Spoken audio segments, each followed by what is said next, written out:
Hello, everybody. We invite you to get seated and get comfortable because we are about to start with the EU Youth Conference.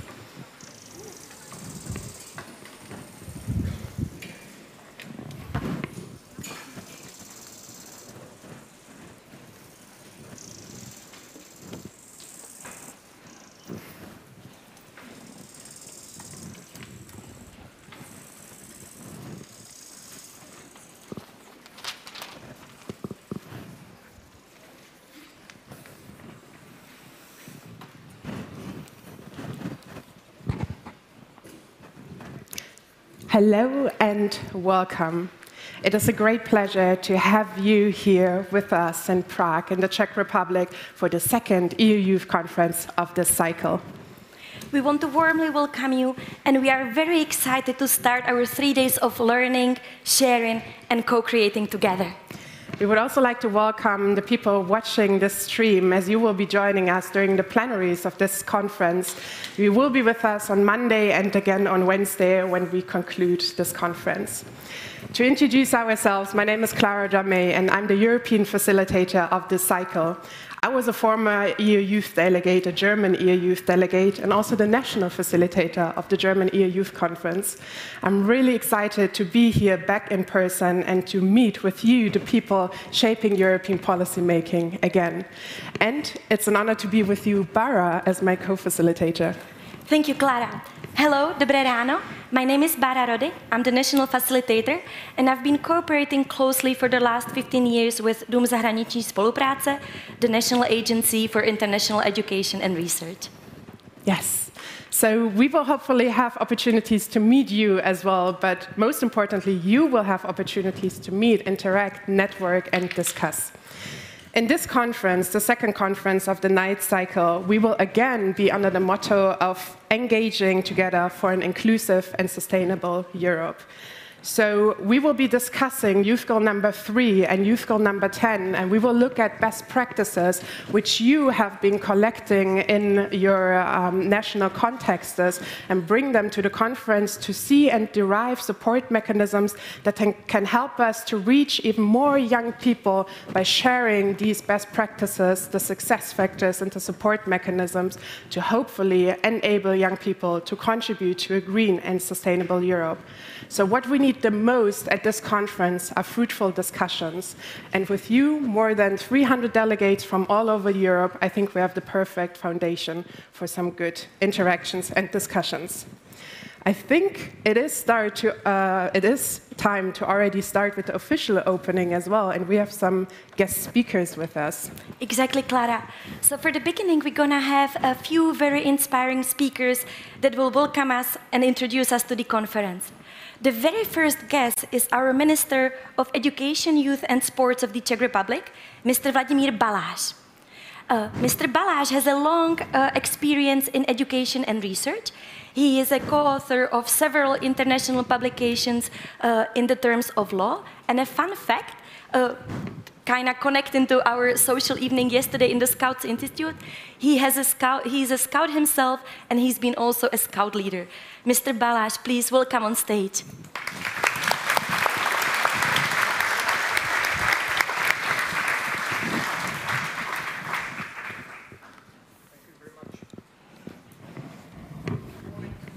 I think there should be perfect.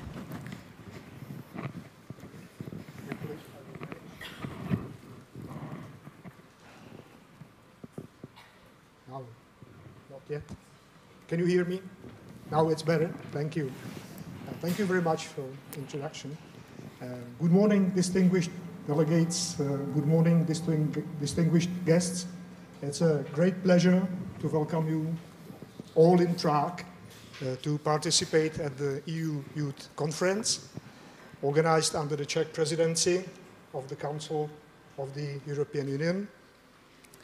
First and foremost, you have gathered here to engage together for a better Europe, more sustainable and inclusive one.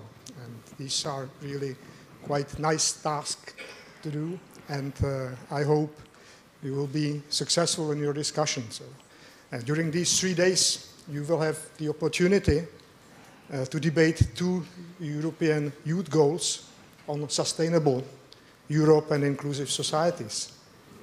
You will look at the latest trends, challenges, and opportunities, and go through possible solutions of those two burning issues. Those two goals are even more important nowadays in the light of the Russian aggression against Ukraine. I'm honored to welcome you and to welcome here, actually, the Ukrainian delegation in particular. We've got them up there.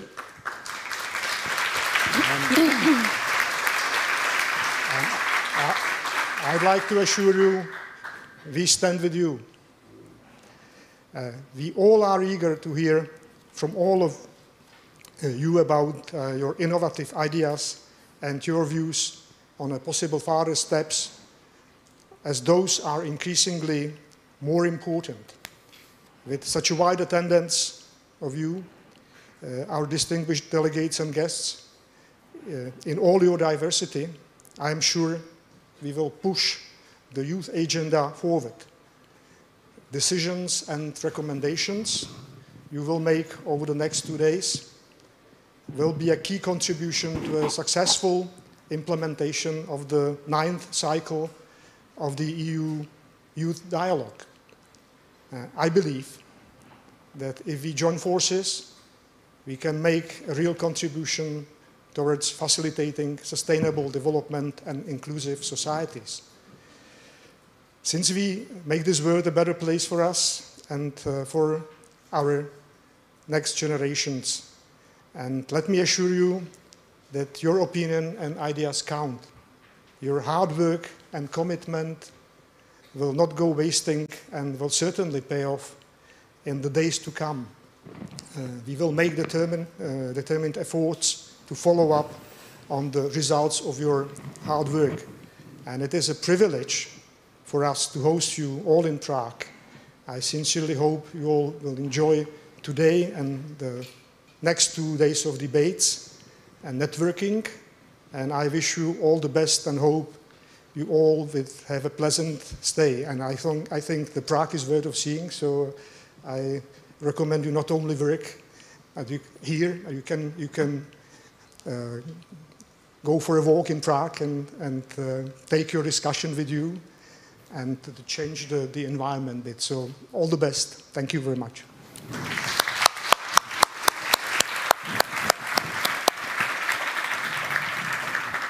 Thank you so much for your warm welcome, Mr. Minister. You can join us here. You can join us here on the stage. Thank you so much. Thank you.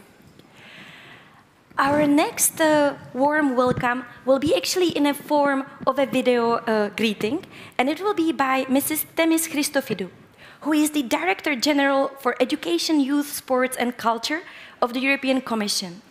She has been working with the European Commission since 2001, and during her welcome speech, she will share with us some of her key insights, and she will also welcome us here to the conference. So please, let's have a look at the video greeting by Mrs. Themis Christophidou. Dear friends, I could not be there with you today, but I could not miss the chance to send a message to you to this EU Youth Conference, especially this year, the European Year of Youth. Today represents another important step towards a Europe that is built by young people.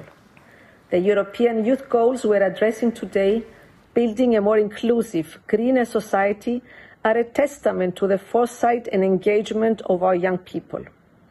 And I would like to thank the Czech presidency for putting together a program that accurately reflects the richness of these goals and of the young people behind them. 6 months into the European Year of Youth, we see how our young generation's work is gaining momentum.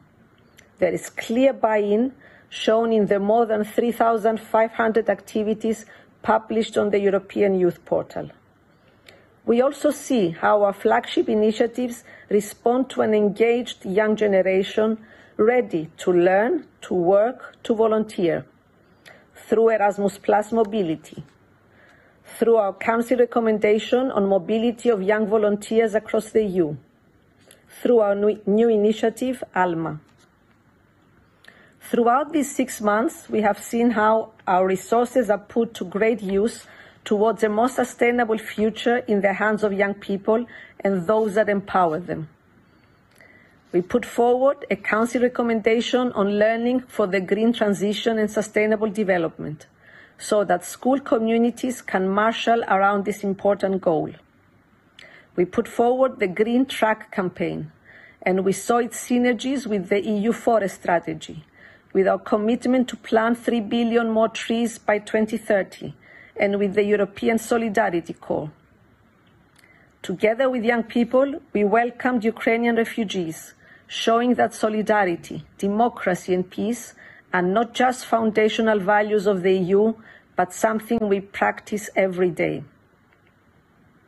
From supporting civic participation to providing the skills to be informed and active citizens, the activities under the European Year of Youth empower young people to voice their vision and effect change in our societies. Ultimately, this year, this conference, this community show us how fundamental it is to work together. From listening to the goals of our young people to empowering them to be the change they want to see in Europe and to do it together. Over the following days, you will hear inspiring testimonies and examples of projects, examples of the change the youth goals meant to herald. The European Commission is behind you as we continue to strive for a society that is greener and more inclusive. Thank you again to the Czech presidency and to all of you for your continued work. I wish you a wonderful conference.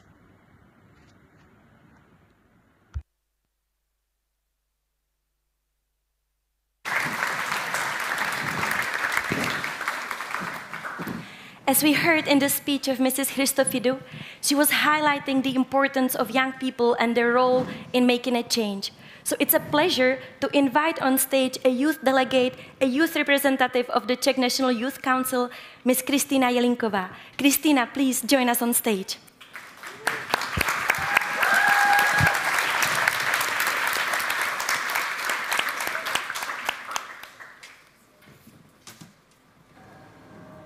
Dear ministers, dear delegates, dear young people here. Firstly, I would like to welcome you here on behalf of the Czech Council of Children and Youth as one of the co-organizers of the European Youth Conference. And I don't have the mic, sorry. Now we can finally start the European Youth Conference in Prague as part of the 9th cycle of the EU Youth Dialogue and the Czech presidency in the Council of the European Union. Safely to say, we have come a great deal from the COVID-19 pandemic, still ongoing war in Ukraine, and the non-debatable emerging climate crisis. Throughout all of this, the young people reacted as a bond between the generations, as a point of understanding, help, and inspiration. Undoubtedly, none of us was prepared for such a kind of crisis. But thanks to mutual cooperation, we were able to help where it was needed, and in the end to come out of these crises with our heads held high. Sadly, one of these crises is still ongoing. The war in Ukraine has changed not only the lives of Ukrainian people, but also of us, other European nations. Millions of war refugees have come to Europe, including many children and young people. We have taken these young people in and have given them the opportunity to become part of our educational, social, and economic systems so that they do not have to feel like refugees, at least for a minute. However, the war in Ukraine and the related energy crisis have shown us that the climate crisis is not going away either. Nevertheless, difficult the times ahead of us in this area may be, we must not give up. On the contrary, we must do everything we can to cope with this issue. Right now, we have a unique opportunity to steer Europe's economy and energy sector towards a sustainable future.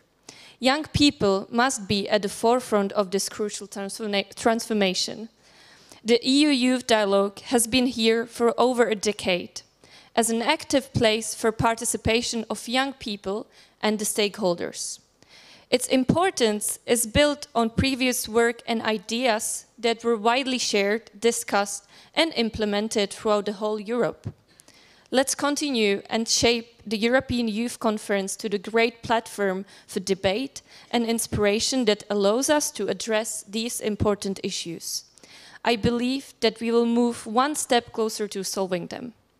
Dear Minister, dear State Secretary, dear young delegates, and dear colleagues, I'm extremely glad that you have gathered here at first in-person European Youth Conference after 2 years, and I wish us all to enjoy these few days. Once again, welcome.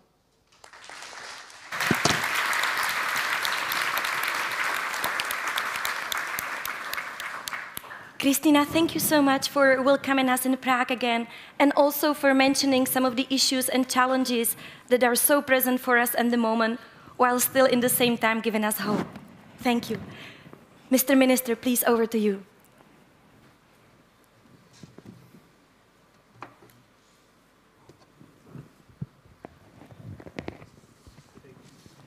Another microphone. I'm quite frequent speaker at the very beginning.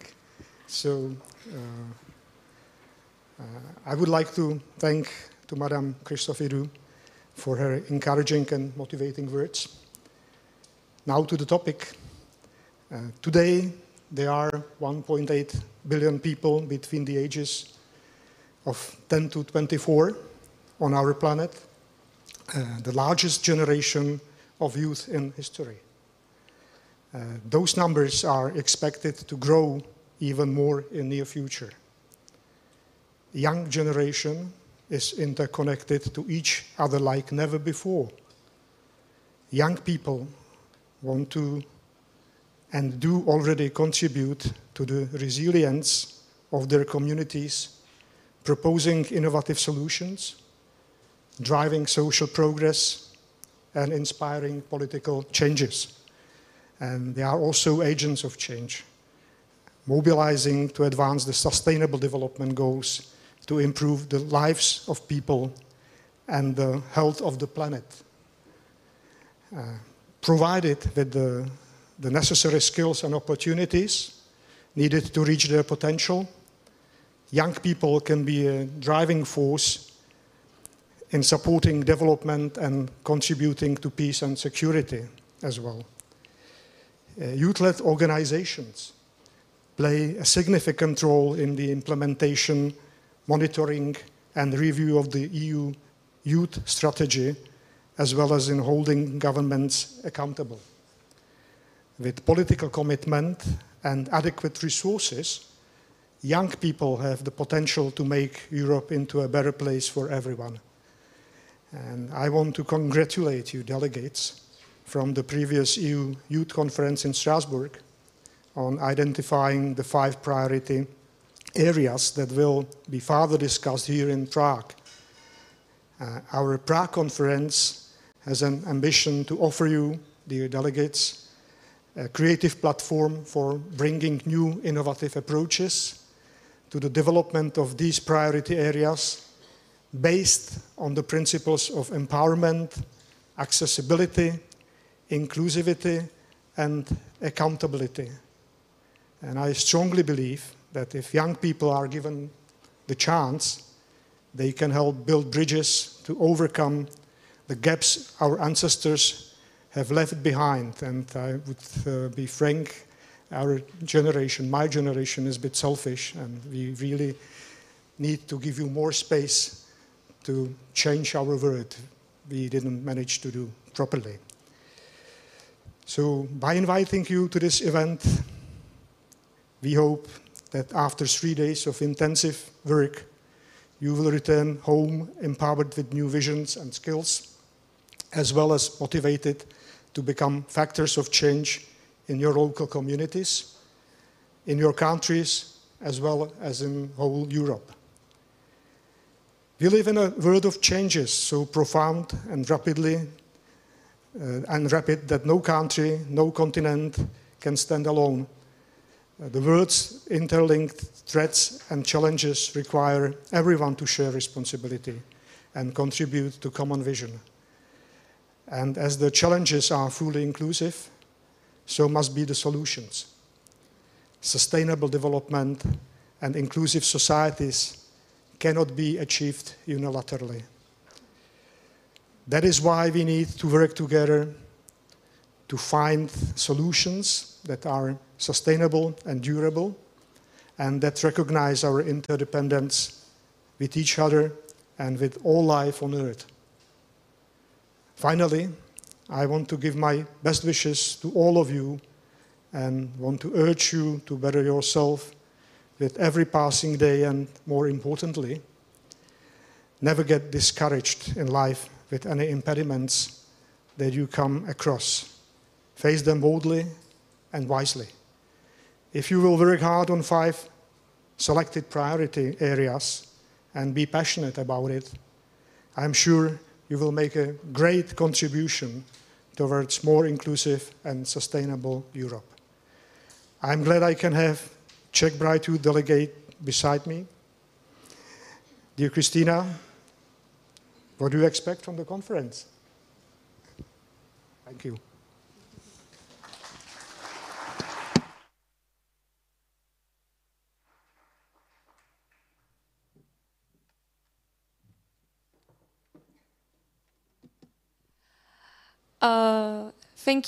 Thank you for the floor, Mr. Minister. I would just like to point out my expectations are obviously great, as yours, I believe, are. But what I would love to see is the meaningful and emerging intergenerational dialogue without we will not move further in the topics of climate crisis, in the topics of inclusivity, but also in the topics of war. Thank you.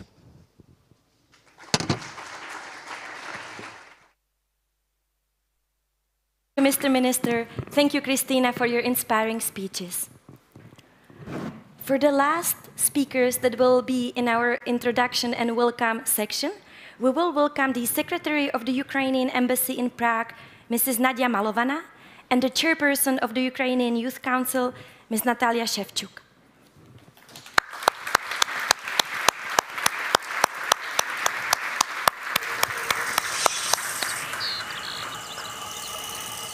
First of all, before you start your speech, we just want to highlight the excitement, how delighted we are that the national delegation of the Ukrainian young people has managed to join us in the conference.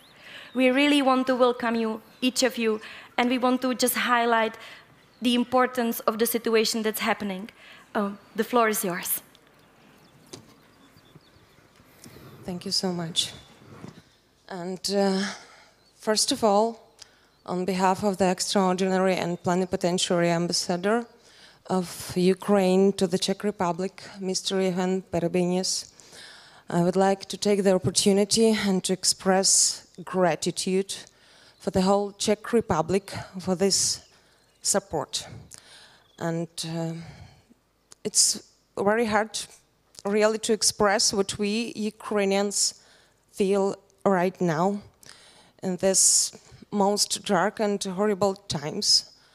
But it is very important for us just to feel that we are not alone right now. And once again, I would like to express gratitude to the whole Czech Republic to this support which you are providing for our refugees who are right now in Czech Republic, and also for providing great help for Ukrainian people who are in Ukraine right now. Thank you so much, really. And it's a great honor for me to be here right now at the European Youth Conference. And thank you so much for supporting the desire of Ukrainian youth to get actively involved in the strengthening civil society and to defend the European values in Ukraine. Our youth is our future, and only they will be able to restore Ukraine after the old destructions caused by Russian full-scale invasion. And this conference is very important for all the youth representatives. Ukraine is definitely a part of Europe, and European perspective was always a large motivation for Ukrainian youth to strive for their future in the European Union, as well as how important is for young Ukrainians to identify themselves with the European values. And I'm quite sure that this conference will be motivating for all the participants. And I wish all of you fruitful work, interesting discussions, and I wish all of you just to remember that it is very important to follow your goals and not to leave them. Once again, thank you so much for the opportunity for the whole Ukraine to be presented over here. Thank you so much.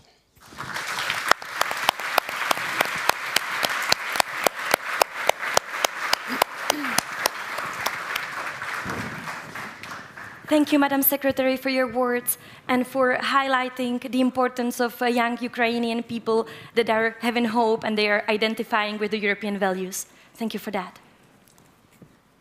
Oh, okay. Hi, everyone. As you can see, that's not me, but now you can see me in person. That's much more better. I will be not so much official as I'm representing young people and not officials. For officials, we will have the future. So, dear delegates from all across Europe and dear honorable guests and speakers, we are really great to participate in EU Youth Conference as a Ukrainian delegation for the first ever time in the history of independent Ukraine. And for us, it's something what is about inclusivity. As far as some of you may know, at the same time is happening also Eastern Partnership Conference. And in my opinion, sometimes it's not fair enough that young people are invited just because of bad things happening in the country, like war in Ukraine.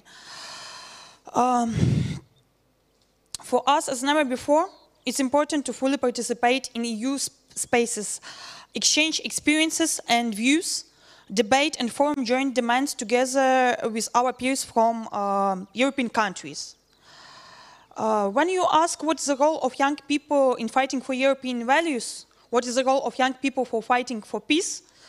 For peaceful Europe, it's obvious. It's being the driving force for the reforms, for making proposals, how innovative ideas can be implemented, for debating with politicians, but for Ukrainians, it's the cost of life. Many youth activists, many human rights defenders, they are the best, they are something what we call the best part of the society. Intellectuals, the one who can change the country. Great people like Roman Ratushny and many other which names you might not never heard before or even might not know. They are dying. They are dying every day, every hour, and that's the most horrible part of what's happening in my country. Because when we talk about recovery, money is nothing. Like, we can rely on your support, we can have great work of our politicians, of embassies, this will come. But the investment in young people, in human resource, it takes years. And that's the hardest point for every country while building own identity. I really like the topics which will be discussed during this EU Youth Conference, because they directly touch the question of war in Ukraine. How it's possible to discuss climate change and green Europe when we cannot agree what is a green transition and green sources. Is nuclear plants, is it actual green energy? And what do we think in Ukraine when we never know if the next Russian missile will hit nuclear plants? And it will affect not only us, it will affect all Europe. And I hope that it will not happen. What about food terrorism with burning crops in Ukrainian fields and causing another Holodomor, another general hunger in the world? It's all happening now. And it's important to be inclusive, to press inclusivity in the way as it is done right now during the Czech presidency, just to invite people who should talk on their own behalf and give another perspectives which might not be so obvious for youth leaders, for politicians in EU. That's the key success for peaceful and democratic Europe. Ahead, there is a long path for the victory of European values, for the victory of democratic and free Ukraine. And we really need your support all along. And we believe that you can help us while doing this already for more than 5 months. At the same time, I do wish to have fruitful discussions together, not only with Ukrainians and citizens of EU, but also from colleagues from Belarus, from Moldova, from Western Balkans, and actually feel what does mean inclusive space, while having opportunity to hear others and to having ability to express yourself. I wish all of us great discussions and the ways how we can shape together great points and implement them later on. Thank you so much.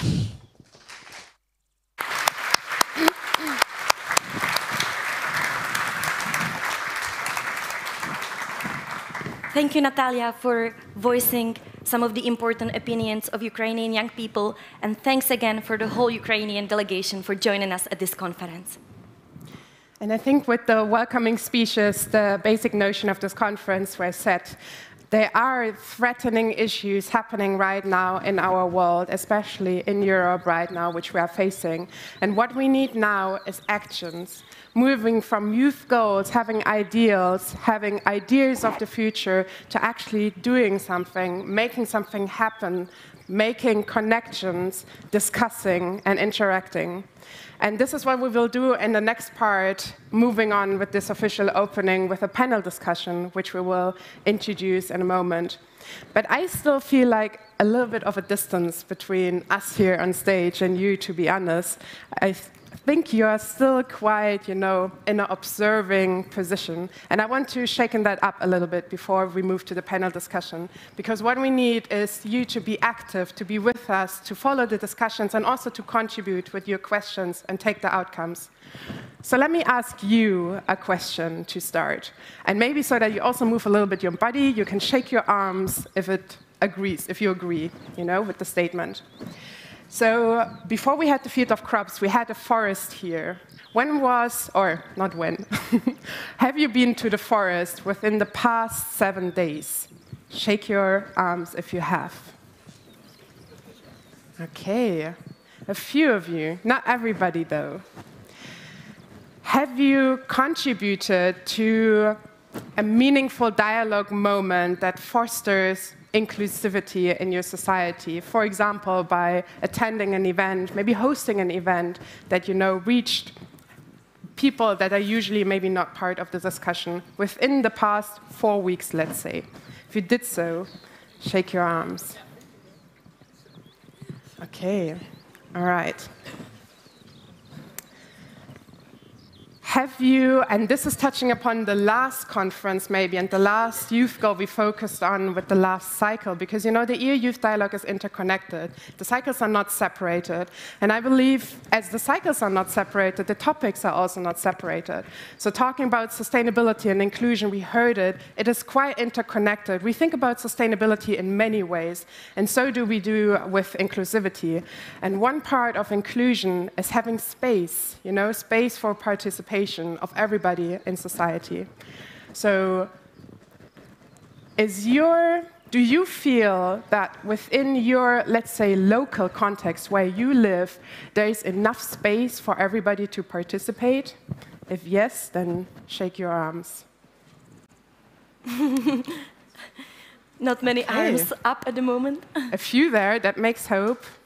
But well, I see there is still something, you know, where we have to contribute to do. So even though the previous cycle is over, I feel like we still have some construction work, you know, going on. And this is the whole sense of the cycle. After this conference, we will not have changed Europe in a second, and also not after the cycle, but it is continuous work, continuous projects we have to get engaged in. And one thing we should not lose is hope and the vision of which we will work towards too. And I think part of the people contributing to this idea are the panelists, which we will have with us on stage in a bit. So please, I would invite all panelists for the opening panel to come with us here on stage and get comfortable.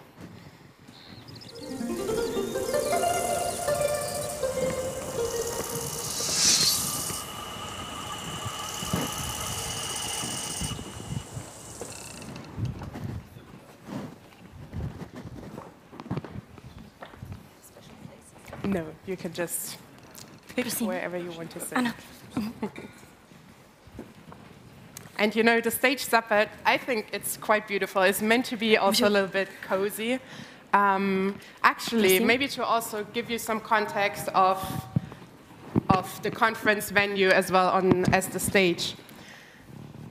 The tables or the furniture you can see here, it's actually refurbished. It's not just meant to be hipster and chic, but actually the tables we put here, they were brought to kind of a second life, you know?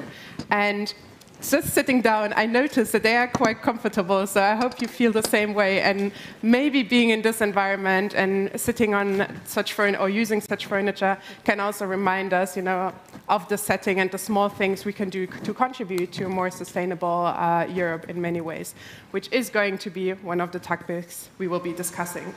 So our first panel will, of course, touch upon inclusive societies and a green and sustainable Europe, so youth goal number 3 and youth goal number 10. And we will look at specific examples and best practices from which we can derive mechanisms that help us to bring such best practices to more countries, to more EU member states, to reach more young people, to enable them to contribute to the future of Europe. So actually, we want to listen to you as experts and learn from your experiences and also maybe a little bit from your personal stories to get inspired for the discussions which you will be having today in the afternoon and, of course, tomorrow.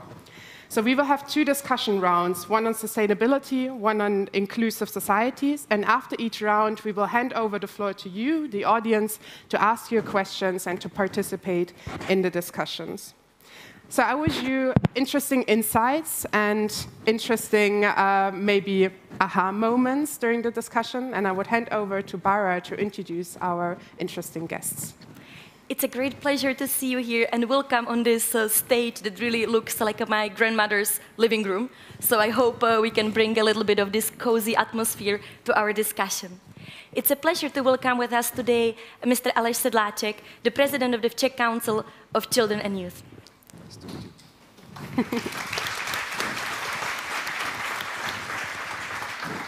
Also with us today we have Christina Exinofontos, the board member of the European Youth Forum. Christiana, welcome. Nice to meet you. On the green sofa with us we have also Mrs. Sofia Eriksson-Watershoot, the Director for Youth Education and Erasmus Plus European Commission. Hello, welcome.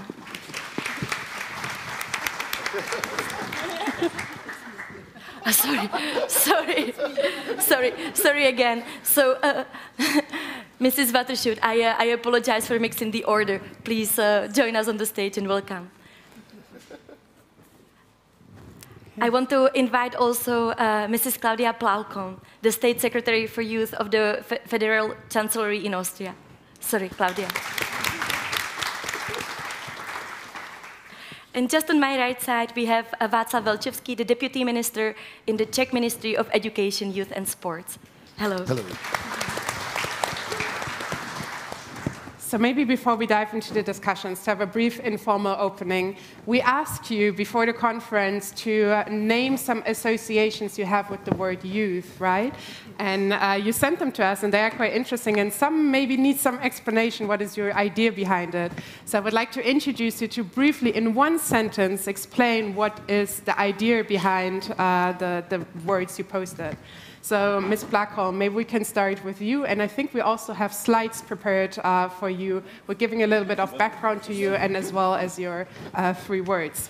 So, could you explain why did you choose Pacemaker for Change as your association with youth? So welcome all of you, all over Europe. I'm happy to be here, first of all. And I chose the motto Pacemaker for Change because I'm convinced that young people all over Europe, but all over the world as well, are pacemakers for the change we need against the climate change, for instance. We need the solutions we are seeking for, and I'm convinced that the young generations are the ones who have it in their hands. We have it in our hands to look for the right solutions against climate change and to fight for a sustainable future, for renewable energies as well. And that's why I chose that, because it's in our hands. So we have to get active. Thank you very much for this open call. Ms. Plakon, we have to say that your words raise a great interest in our organizational team. We, all of us, thought first about the implanted device as a pacemaker, so we really will remember your keywords. And now over to Mrs. Watershoot, who chose words future, engagement, and inclusion. What do they mean for you, maybe in 1 or 2 sentences? With pleasure, and hello everyone. It's really nice to be here. Well, for me it was future. Young people is the future. I think that doesn't need any explanation. But of course it's important that we need this engagement, we need participation, we need action. And I think that's what I feel at this conference, and more broadly, that there's a lot of willingness to take part and engage in the future. But it's important, and it's the theme also of our panel, that it has to be for everybody. So engagement and the future is for all. So the inclusive aspects is absolutely key in my view. Thank you. Thank you very much. And moving on to the 3rd woman on this stage, Ms. Christina Exinofontos, can you explain, as also representative of the European Youth Forum, you have a special notion and connection to youth. What does your 3 words mean to you? So, I don't know if you can hear me. Yes, probably yes. So inspiration, because as young people, we have to inspire and we need to be inspired at the same time. The second one was the present, because apart from the future, we are also the present, and we have to think about it, and we have to work on it, and we have to remind ourselves that we are, first of all, the present, and then the future, and of course, rights, because as a youth platform, we are fighting for youth rights, and that's all. Thank you very much. Mr. Velčevský, for your 3-word description of youth, you chose very optimistic keywords: idealism, future, and love. Why did you choose those 3 words? Well, I try to think a little bit from other side, and I'm convinced that what this society is missing, it's idealism. We are fully, let's say, swimming in the pool of pragmatism, of trying, let's say, to go out of rules and trying to have their own way. But this is something what makes the world I would not want to live in. Mm-hmm. And it is you, it's the idealistic youth, but it may be the idealistic grown generation as well. The idealism is not necessary to be lost. So therefore my wish is to, in the future, to be in love. It means to have positive emotion and to sustain the ideals you are now having. Thank you so much. And last but not least, Mr. Zedlaczyk, you also sent some words to us describing youth. What were your main words? The first, hello. The first is freedom.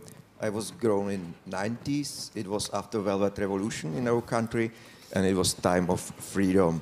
And I hope that this is very important to live in freedom. And for young people, yeah.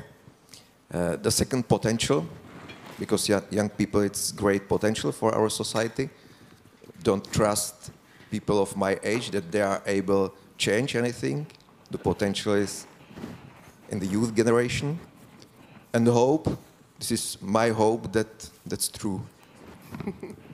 Thank you very much. And we asked these questions to kind of get an idea of what your notion of youth is, because, you know, youth can, and what we associate with youth and also what we expect from youth can vary quite a lot. So I think you've very well showed the broad diversity of the role of youth in our society. So touching upon the topic of social inclusion for the first round of the panel, we know that there is a lack of social inclusion, which means discrimination, hate crimes, prejudice, and limited access to social rights, as you already touched upon, are happening. And these are challenges, especially to young people from marginalized backgrounds. And with Youth Goal number 3, we strive towards the fulfillment of the rights of all youth in Europe, especially protecting the most marginalized and excluded ones. So what it outlines is the requirement of actions to make access to education, information, spaces, opportunities, and much more, as we already touched upon. And as we need those actions, we need people to make the pathways for these actions, to contribute. And you are, in your various positions which you hold, the perfect change makers, you know, to enable young people to participate. So in this panel discussion, I would now like to touch with you upon possible actions or best practices that you came across in your contexts, and also to give you, the audience, the possibility to take these expertise views within to your working group discussions. So let me start with you, Ms. Palkom. You're the State Secretary of Youth and Civilian Service with the Federal Chancellery of Austria. And since you are a policymaker focusing on youth-related topics, I would first of all like to know what personally in your organization, what role social inclusion plays in your organization and in your political work right now. So thank you very much. For me, as the State Secretary for Youth, inclusive societies have two meanings in my view. First of all, the intergenerational solidarity, like the Czech Republic stated it as their motto for the presidency of the Council of the European Union. And the other one is the active involvement of the young generation in decision-making process, in policy making. And therefore, we have many instruments, like the European Youth Conference here, but also in our countries. For instance, in Austria, we have a great working National Youth Council, for instance, and I think there are further instruments to implement more the voice and the say of the young generation in decision making. For instance, in Austria, we are still a lonely front runner concerning the voting age. In Austria, we celebrate the 15th birthday this year of voting at 16. And we are still just 1 out of 2 European countries where it is allowed for 16-year-olds to vote. The other one is Malta. They followed just a few years. And I'm happy that in Germany, for instance, the discussions started now to maybe implement it someday. But it's a long way to go, and I hope that this can be one instrument to strengthen the voice, because when we look at the democratic balance, let's call it like that, the young generation, we are very light compared to the elder ones. So we have to fight for our say, and I think that's one way to do that. And in Austria, we have also a very strong tradition of volunteerism. So we have strong youth organizations, for instance, and that's also a way where we strengthen the yeah, also the decision making and the participation of young generation. And I think that's very important that we strengthen that all over Europe, since it's possible again also to exchange again on many different topics. And maybe just to give one another example, we already talked a lot about the war of aggression in Ukraine. And we also implemented there, for instance, a buddy system. And that's just on the hands, I'd like to say, the young generation are the pacemakers of many youth organizations, for instance, in Austria. We implemented a buddy system to integrate children and young people from Ukraine more easily in Austria, besides school, besides their workplaces, so to spend time together and to accelerate the process of integration. And that's also something that this idea comes from the young generation, and it's very fruitful, and I like this positive-minded discussions with young people, and I'm looking forward to many more ideas coming from the young generations. I always say we sometimes have to be the super spreaders. I know it's negatively concerning the pandemic, but sometimes the young generation are the super spreaders concerning ideas, and we show that in discussions about sustainability and environment. And I think we also have to be that in many other discussions. Thank you very much for your insights. Maybe to touch upon the notion of the importance of the European Youth Conference and also national youth councils, as you mentioned, back in 2017 and 18, when you were part of the trio presidency, that was actually the presidency where the youth goals were put in place. So looking back now and you giving examples on how you contributed to the implementation of Youth Goal 3, were there some challenges you maybe came across in terms of social inclusion, and maybe some recommendation you can share with other member states working with Youth Goal number 3? Some learnings? I think the most important learning is to try. And if you try, you may achieve your goals. But there are also many learnings in just trying to implement those goals. And I think it's very important to do that with young people and not just above them, or set some rules and some framework and then think, okay, this goal will be implemented and we can achieve it together. So you have to do that with young people, and that's the most important thing, to integrate them in the policy-making process. Thank you very much for sharing. Ms. Watershoot, as Director for Youth Education and Erasmus Plus at the European Commission's Directorate General for Education, Youth, Sports and Culture, quite a long title, I would like to get some insights on what, for you personally, the role of social inclusion in our society is, first of all. Well, thank you so much. For also, I would say, thanks to the Czech presidency for hosting this absolutely fantastic moment and this conference, but also thanks to the trio, because this is a cooperation between the Czech, Swedish and French presidencies to actually highlight the theme, and the inclusion, of course, is absolutely essential. And I would say from the European Commission side, we try to, we put inclusion very high on the agenda when it comes to all our policies and all our programs that touch young people.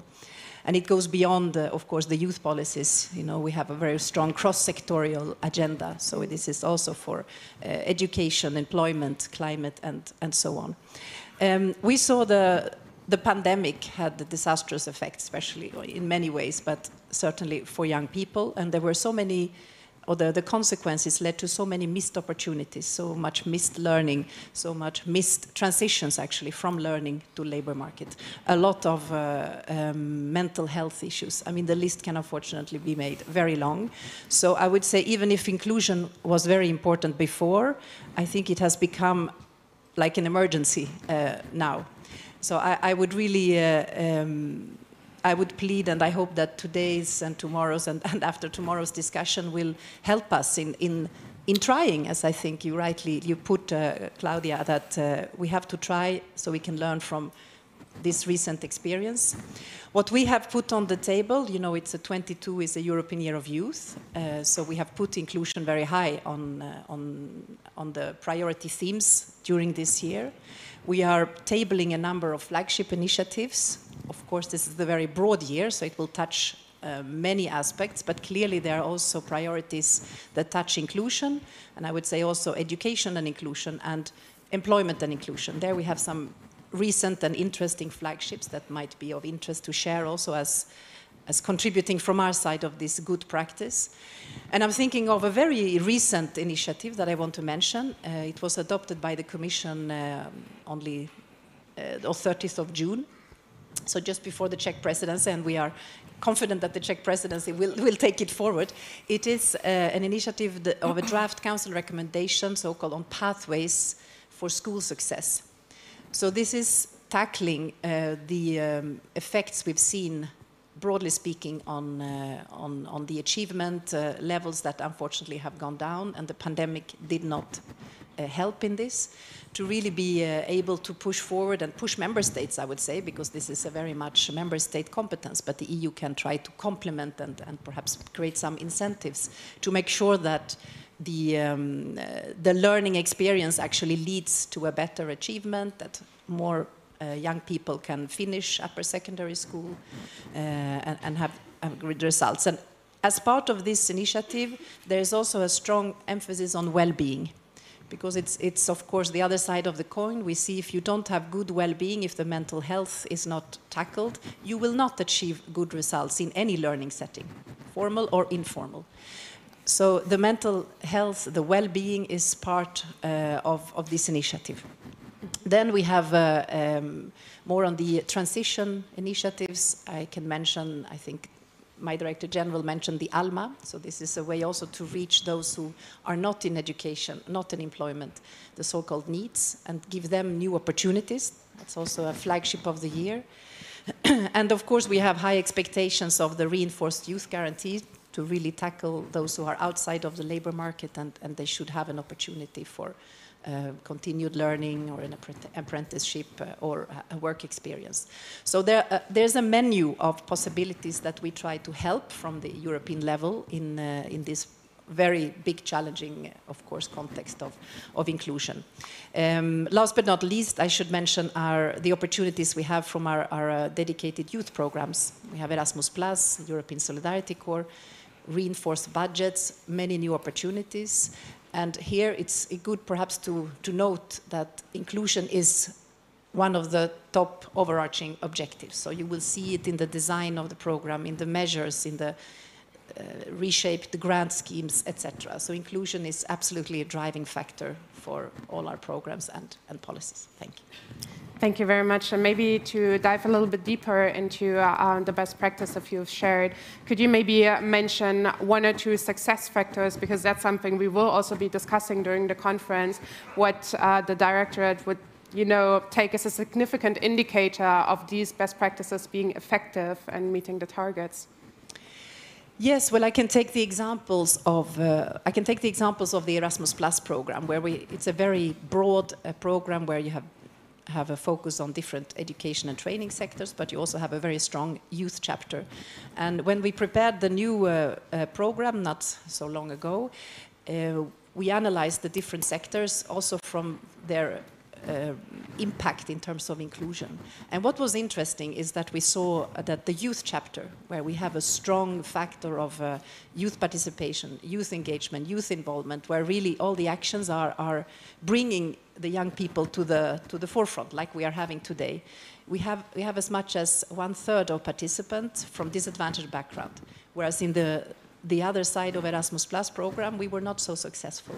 So I think there's a lot of learning factors that we can take from the youth sector and implement more broadly in other policy spheres. So I think that's perhaps one interesting example to study further. Thank you very much for sharing. Moving on to our next panelist, Ms. Exinofontos. You are a board member of the European Youth Forum, and you are also involved in the Cyprus Youth Council, National Youth Council. So you're really an expert, in the youth sector, being a young person yourself.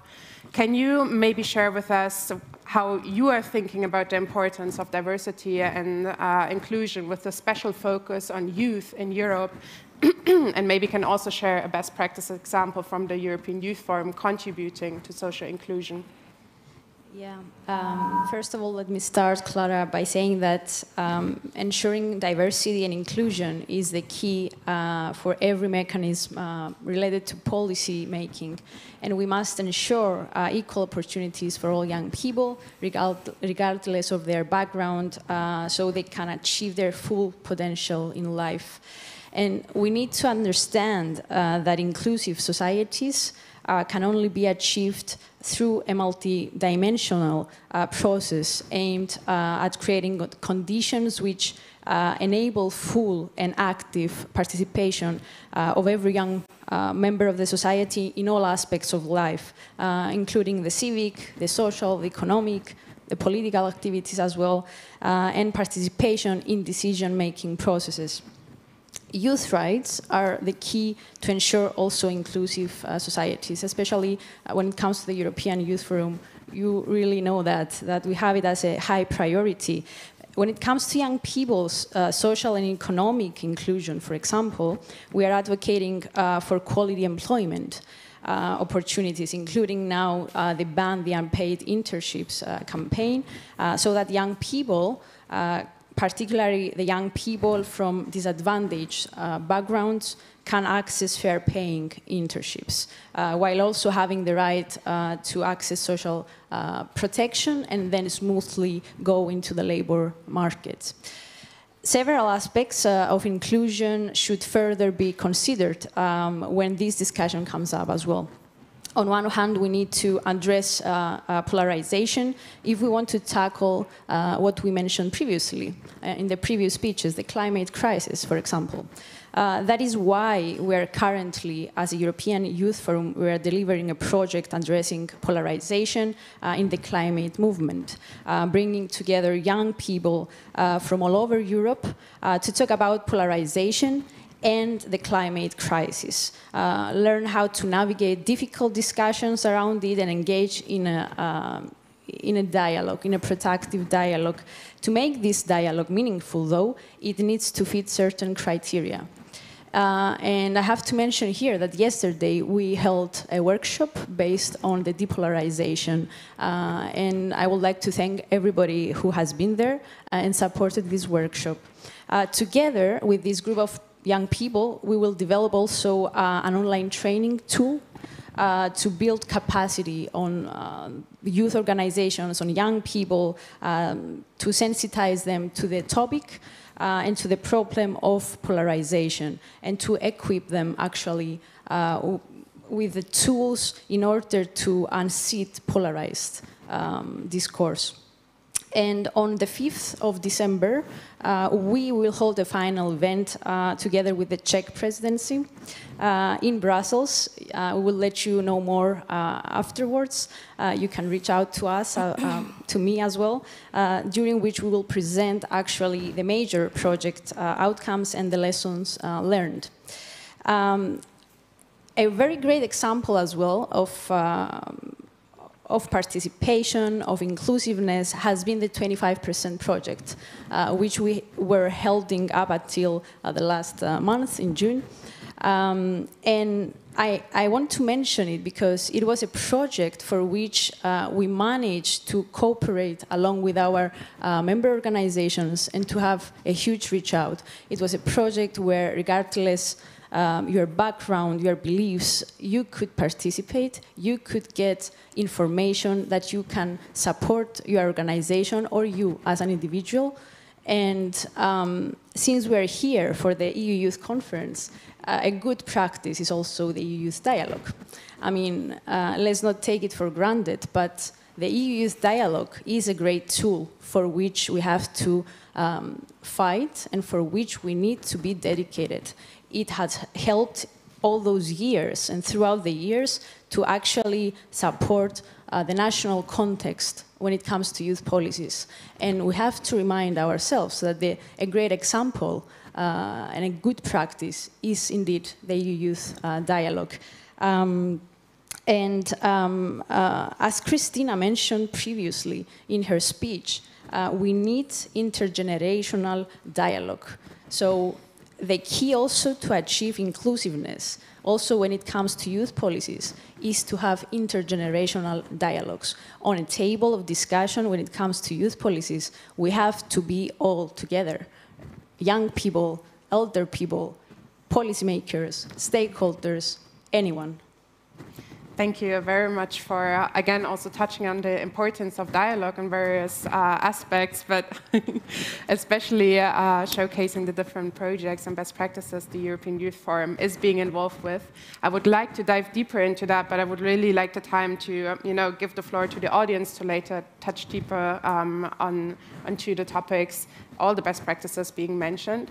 Therefore, I would like to continue with you, Mr. Welczowski, as Vice Minister. Maybe you can also touch upon the importance and the role of social inclusion, especially when it comes to sustaining resilient democracies, maybe as well, and what projects the ministry is supporting or maybe even themselves putting in place to ensure social inclusion from a national perspective. Thank you very much. 1, 2, 3, yes. Thank you very much for this question. Firstly, I would like to say that I fully agree with the speakers here, so I'm not going to repeat the thesis they have mentioned, but I would like to say, let's say, 3 points, 3 bullets before I answer the question. The first one, it was already mentioned. We have democracy, we have human rights, we have solidarity, we have inclusion. And these are the principles which are very, very expensive. However, good things are expensive. So please don't be confused when mainly the populists are saying, no, it's so expensive, no, let's abandon, let's go through, let's make it easier. This would mean that we are cutting from the end the democracy to some another shape. So this is one point I would like to mention, because without this understanding, maybe we were lost the understanding of democracy. Second point, I have already mentioned it before, and it's the thesis that ideas are over budget. First are ideas. And you as idealists will come with ideas, I'm sure. And then, of course, there's a question of budget.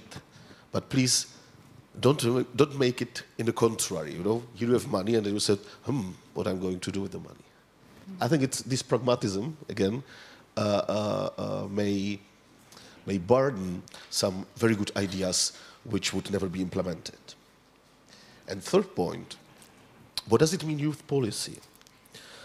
Because by now, the youth policy was being implemented like, okay, we are old civil servants, 40 years old, 50 years old, 60 years old. We will plan what is good for youth, and to be integrated, we will invite 2 or 3 people to consult it. This is not youth policy. This is our policy with, let's say, umbrella of youth. But it's not youth policy. Youth policy is what you will make, what you will try, what you will come to politicians, what you will come to civil servants, and what they will discuss with you. And one good example, I think it's quite a radical question, I know, but one concrete example is that we are planning a youth conference on the 6th of December in Brussels. And we have decided that the panel part we will let on the youth. So please, dear youth, try to identify the panels for the final conference of the Year of Youth, and try to identify the speakers as well. Try to defend your ideas before us, before our old and burned-out civil servants. And today, in the Friday, or this week in the Friday, we will have the first introduction of their ideas, and I am very, very look forward.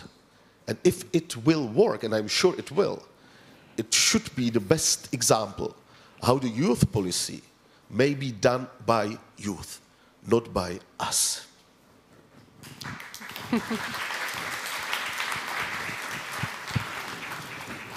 Thank you very much for sharing. Best practices, maybe? Yeah, exactly. Best practices. I will be very short. I will be very short with context. best practices. Of course, you may see the COVID-19, the activization of your youngsters helping the older people, helping them to buy food, helping them to go to the doctor, helping them to understand what's going on. Because this is something what they really cannot understand. And it's really hard to understand that there is some threat and you cannot see. You may help them to understand why this is necessary to wear the masks. And you have done the excellent work, to be frank. It was really spontaneous activization. Then, of course, with the organizations under umbrella of Mr. Zedlaczyk as well, and was absolutely heartbreaking. And the second point is similar, help for Ukrainians. And without activization of volunteers, we would not be able to manage the first step of the wave. Because, of course, the state is reacts slowly. We need so many signs and so many papers. But thanks to the volunteers, they managed the first week, till we had all the permissions and so on, really excellent. And I have to thank you all, which were engaged with helping Ukrainians on the Prague main station, Brno main station, and try to give them at least the place for sleep and place for food. It was absolutely necessary. So thank you so much. Thank you very much. Maybe one last question to wrap up your national perspective. Where do you see the ministries contributing and really supporting these grassroots, initiatives promoting social inclusions? We have Strategy 2030+, where the youth policy and youth role is accented as a change driver. You all are change drivers. Remember the Velvet Revolution, you were change drivers. Remember the Soviet invasion or Warsaw Group invasion to Czechoslovakia in 1968, you were the change drivers. Think of the 1945, you were the change drivers. So please don't lose the role you may have. And what you support, there are of course different sources for a project for youngsters, even for national budget or for European funds. And I'm very, very proud that we are going to publish a call from European funds focused on so-called civic education. And this is something what stands behind, because it's not the education for you, for your job, what you need for your job, what you need for your school, or you need for your subject. No, it's an education for you as a citizens. And again, your role is not there only to be participants. Your role, and I'm convinced, is to be the lecturer and the teachers as well, because you have a lot to teach us older. Thank you very much for sharing. Moving on to our next speaker, Aleš Zedlaczyk. If I mispronounce your name, please excuse me. As National Youth Council, you're one of the most important, partners for the ministry, fostering youth work and engagement of young people in the political field of the Czech Republic. So how do you, as National Youth Council, contribute to fostering social inclusion in the Czech Republic? And maybe also touching upon the question I just posed to the Vice Minister, where do you see the importance of the collaboration with the ministry in that field? Thank you for this question. Inclusive society is happy society. So our main goal is to initiate everybody who is part of our society, invite them not only to the non-formal education, but inspire them for their own educational way in formal education as well. As Václav said, we have Educational Strategy 2030, and there is a very important point, and it's called Interlink between formal and non-formal education. And there is a big idea behind, and it's called well-being. If we can set a proper environment for all of participants, for all children, for all youth people, for their own realization, and motivation, we will be happy. Not only we, but we all. And this is a very crucial point of this strategy. We don't have specific conception for youth. We are not in the same line in Ministry of Education. We would like to specific conception, specific strategical document. But we are very happy that in those main educational documents what we have is this topic. And I would like to thank Václav for these concrete samples of help and activization of young people. I have totally agree. There is a government, municipalities, and civil society, voluntary organization, and volunteers. And this is logical. If comes some crisis, the volunteers are the first in the first row. And I would like to thank you, Ministry of Education, that there is still support of voluntary organization working with children and youth, not only in Interlink between formal and non-formal education, but in educational volunteers, which is necessary for sustainability of those organizations. And we have also support for creation of environment for our work. So thank you for it. And Václav is responsible also for spreading of European Fund. And our new program, it's called JAK, Jan Amos Comenius. There are specific calls for support, non-formal education, and connecting between formal and non-formal education. And I think it could be one possible way for more inclusive society. And thank you for it.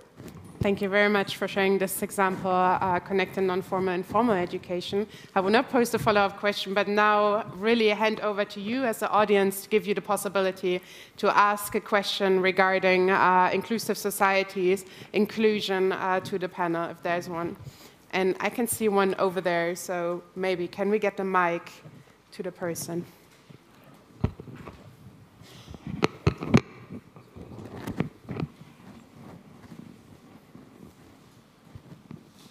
Thank you so much, and and thank you for all of you said. My name is Christoph. I'm from the Czech Republic. I'm here representing the Czech youth, kind of, I guess. But it's wonderful to have you here, and it's wonderful to talk about the goals and the strategies and the future. But at the same time, the problems that the youth faces now are the problems that we have here today in the room around us when we go outside. The climate change is not something that we're going to have to deal with in the future. It's something that we have to deal with now. And so I guess my question really is, how to change the narrative that we don't talk about the youth as something that's, our future, that's something that's the future leaders, that's the youth as the deal breakers for tomorrow or for the next generation. And how do we include them today and now? Thank you. Thank you very much for the question. I would first like to maybe hand the floor to Exinofontos as representative of the Youth Forum, since she's an expert on, the youth narrative, especially in the European context. Thank you. One, two, no. Hello? Can you hear me? No? So thank you. One more try? No? Yes, now it's working. Now it works. So thank you, Christoph, for the statement. I would say it's more like a statement than a question. I would say, frankly answer, let's start today with you. You made the start, so let's start today. I mean, I already mentioned it. I do believe what you said. We are the present, first of all, and then the future. And we have to tackle the struggles, the challenges, the issues, but also the positives that we have to face as a young generation. And as a youth organization, as a European Youth Forum, we trying to be in continuous communication with our member organizations. We are trying to understand the needs based on the present. And as you know, it's also a continuous struggle when it comes to the policy making. On the moment that you're finding out your struggles at the moment, then you have to find a solution. And policies take some years to be done.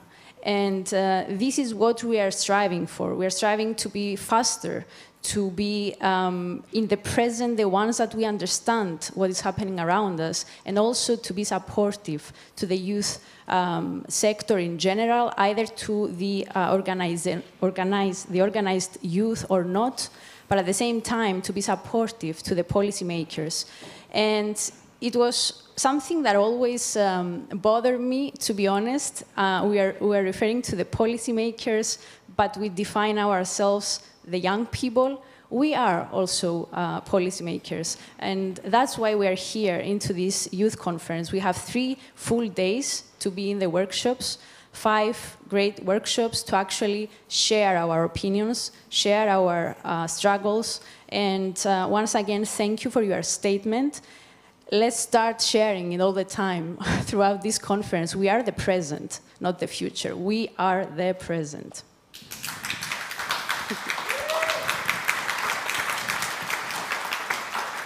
Thank you very much. And Mr. Walczowski, you also wanted to add upon the question. Yeah, thank you for this interesting question. You know, it's the process of, let's say, let you know you are here has, let's say, 3 steps. Firstly, you should be seen. Secondly, you should be in touch with some politician or with some, let's say, stakeholder that will give you the floor. And then again, you will spread the idea that it's possible. And then, of course, the third one is you should evangelize, as I would say in, let's say, metaphor, you should evangelize the rest of the politicians, or at least the rest of the stakeholders. So, in what phases you are? Are you the phase letting know you are here? Are you the phase I have one good example, or I'm in a status they are already evangelized and they take me seriously. Yeah? So, and it's of course hard, and it of course takes time. However, it works. And the second point is, you know, maybe you know that we have so-called social dialogue principles in the government. It means the government has a meeting with trade unions and with employers' organization. Why not to propose the generational dialogue between government, between young organization, and maybe between let's say, older people organizations, to have this aspect as well? Why not to propose it? Just think about it, maybe in the discussions. Thank you very much. Is there one more question in the audience? Okay. I can see several. I don't know who was... Can I add something? Oh, okay. Because of time, I have to say no. I don't know who was first, but because of gender balance, I will pick you if you would like to.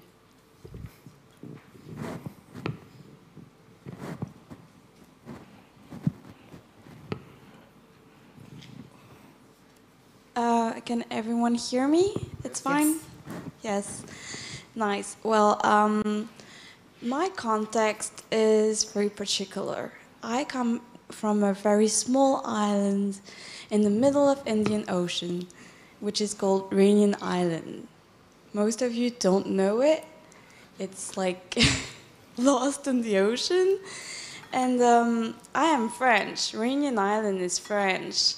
But because I'm a youth delegate, I had to do work groups with the youth there to see what they think and what I have to say to you guys about what is the youth opinion there. And so I've met a group of young people coming from rural areas, and they didn't know what a député was. Like, they didn't even know that France was European. How can we talk about inclusivity when our youth doesn't even know that they are from Europe? when they're French.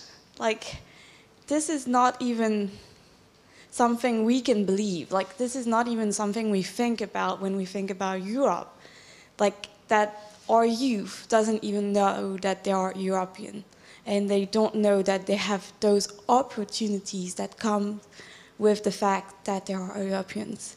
So how do you think we can change that? How do you think we can tell those young people that they are European, and that what we are doing now, what European politics are, how do you say it, when they are making decisions, how does it affect them?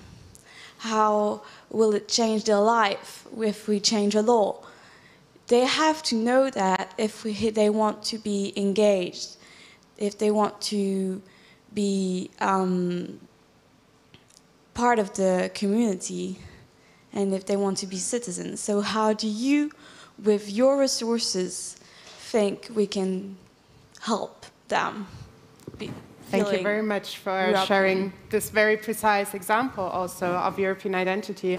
And I would like to pose this question to Ms. Watershoot as, representative of the European policy field. What would your answer be? Yes, thank you so much. Yes, it works. Thank you so much for this question. I think it's an important one, not only if you live on that island, but also for, I think, many people, many young people who live, let's say, in remote areas of Europe, in rural areas. And I think, first of all, you need to start with education, because I think the problem that you highlight is difficult to repair later on, but this consciousness of where we live and in what context the country you live in a broader set, it has to start from an early age. But then, of course, we would hope that there is passionate and interested teachers, hopefully, that can also bring an interest in taking broader part, not let's say, being encouraged to take part, be it in our European programs, in the Erasmus Plus program. You can take part as a young, really young person. You can start even from the school age, from lower and upper secondary education, and that will open perspectives. So, but of course, you need the schools to really be committed to it, and in most cases, you also need teachers to help and be multipliers to encourage this to happen. So I think we have to start there. What we try to do in the new generation of programs is that the inclusion factor is a broad one, and that includes the rural, the remote, the outermost regions perspective. We have given that a specific angle because we have heard what you have said. We have heard that in the consultations and the discussions to make sure that the opportunities are for everybody, also the geographically speaking. So I think we can achieve it by the opportunities, but we also need the multipliers. And actually you in the room, you yourself, you are one of those multipliers that can hopefully go back and speak to school classes, be a kind of an ambassador. If you've had an opportunity, why not share this and encourage others to do so? Thank you very much. Again, also touching upon the notion of formal education, maybe also how non-formal education can touch upon that. Unfortunately, I'm so sorry, but because of time, we cannot dive deeper into the discussion, but we still have a second topic to discover. And I would propose that in terms of sustainability, which is connected to inclusion as well, we'll do a quicker round of best practices, just touching upon your best practices from your notions, and then try to, as soon as possible, hand over again to the audience for some final questions, where I then will give you definitely the floor to speak again. And for the second part, not me, I will not give the floor to you, but for the second part, I will hand over to Bara, who will now take the lead. Thank you, Clara. We see so much interest in asking questions, and we hope to offer another round of questions after the second round of our panel debate. Before we dive into that, can I ask you, audience, to just stretch a little bit, see if you need to make yourself comfortable, to maybe move your head to bring some fresh energy so that you are ready for a lot of new inspiration from our panelists. So maybe just like a little bit of stretching, head shaking, whatever you need to do so that you are comfortable.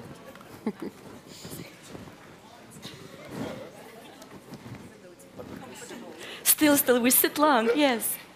So let's dive into the second round of our panel discussion with the topic of sustainable green Europe. It is one of the key priorities of the current trio of presidency, and we know that it was mentioned in all the speeches before: climate change, environmental challenges, sustainability. It's such a big topic for young people nowadays. So let's just see. I would start again with Ms. Placon. You, as a State Secretary for Youth, what are maybe some of the key initiatives or good practices that you would like to bring to us here from Austria? So I think we see it all over the world that young people are concerned about the state of our planet and about the state of our environment. And I already stated it in the beginning, the young generation, we are the pacemakers in decision making and in fighting for this change we need. And I want to, before I come to the best practices, I just want to talk briefly again about the effects of the war in Ukraine on the energy sector, because I think it's a good example that shows how dependent we are in energy questions, especially in Austria.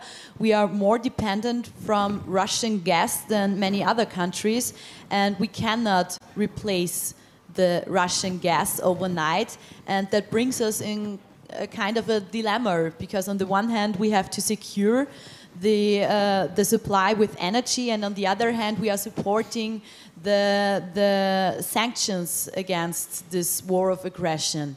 And we see that renewable energies aren't just some kind of a sustainable factor, they are also a factor that brings security as well, and that we have to accelerate the implementation more and more. And in Austria, I'm coming to the best practices, we have very ambitious goals concerning the climate and our goals there.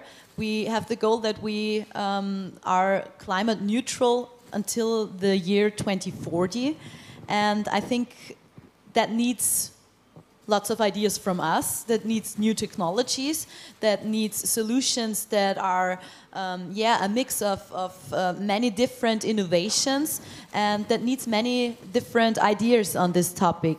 And it also needs the young generation to develop and to bring these goals on the floor, some kind of that. And we also try to green our tax system and to incentivize the behavior which is good for the environment, with a price tag on carbon, for instance, and also we introduce a CO2 price with that, and also renewable expansion. So we are focusing on solar energy and things like that, and I think that's the future. I know that we have in Europe many different discussions about energy, and over the last few months, and I already heard it in the beginning in the speeches, we discussed a lot about nuclear energy, and I know that there are different approaches.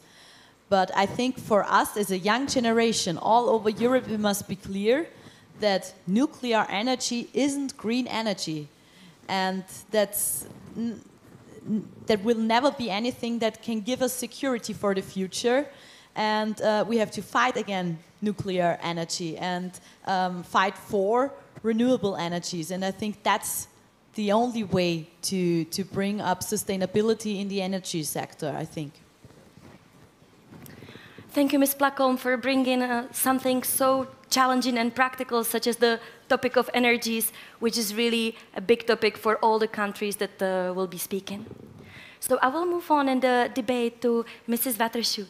As a representative of European Commission and programs like Erasmus Plus and European Solidarity Corps, we see many great policy engagements with the topic of environment, sustainability.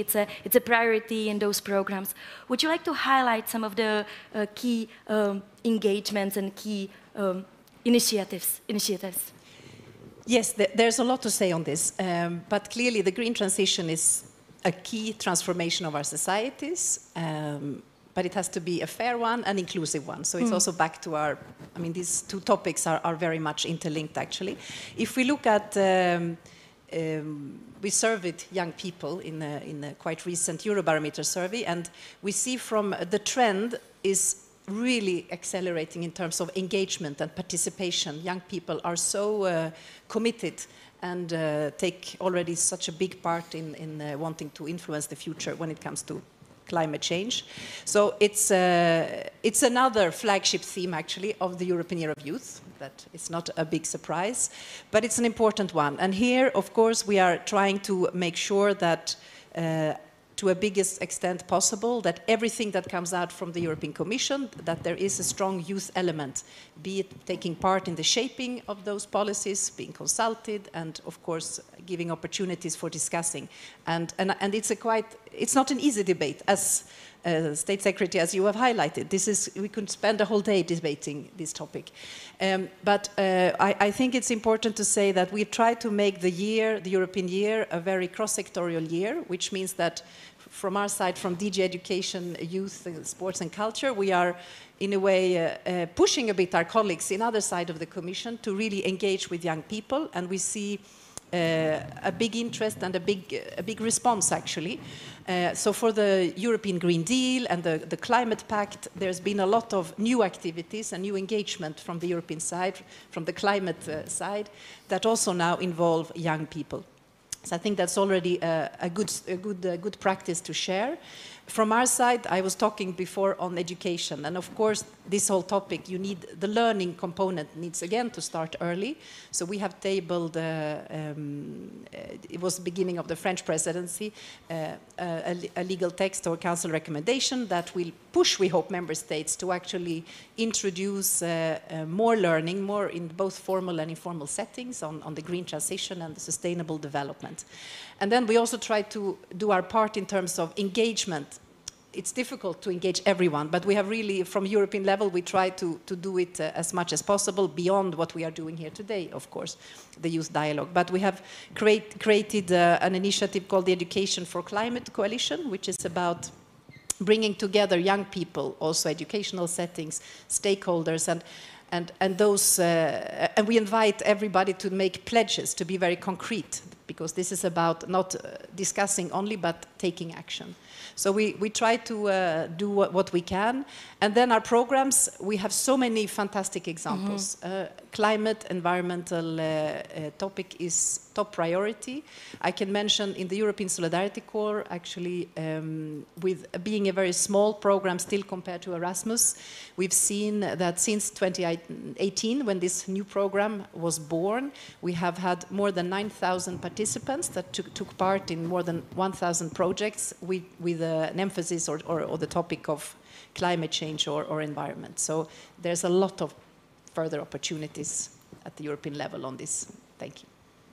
There's a lot of great initiatives and activities. You were mentioning the European Solidarity Corps. So just to give like one specific example, there's even an extra funding opportunity for young people who want to travel in a sustainable way to their activities, which is so practical and really so meaningful. Thank you. I will move now to Ms. Exinofontos. In your previous speech, you were mentioning a very practical example of a workshop for young people that was already touching up on the topic of climate change, because it was workshops, climate crisis and polarization, bringing those topics together. Would you like to maybe mention and highlight some of the other good practices that the European Youth Forum is doing in the topic of sustainability? Yes, thank you.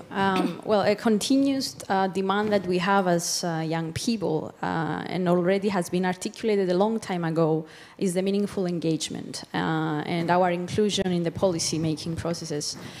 The outcomes of the structured dialogue, for anyone who remembers the previous name, and of course of the EU Youth Dialogue, we're calling for an impact assessment of all policies on how they are affecting actually the life of young people. One of the key demands of the Youth Goal number 10 is also that young people are included in sustainable development, in policy making in all levels.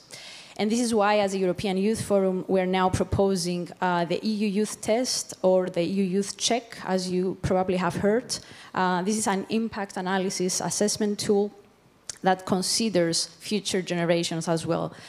On one hand, it includes the meaningful engagement with representatives of young people to provide systematic overview on the issues that young people are facing. And based on this, actually, input on the impact analysis should be carried out on proposals from every policy field.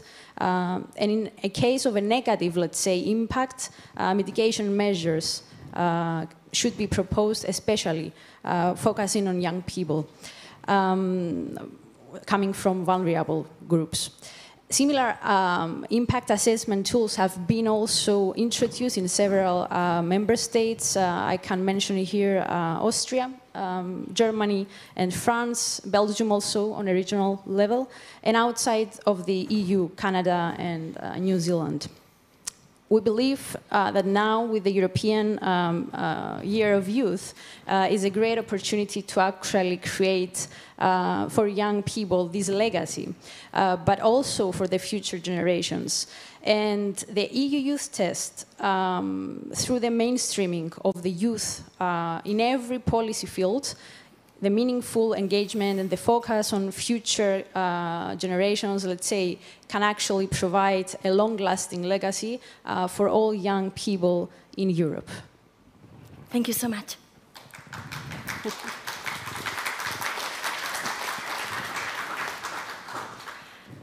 Let's now hear a little bit of the Czech perspective and Czech viewpoints.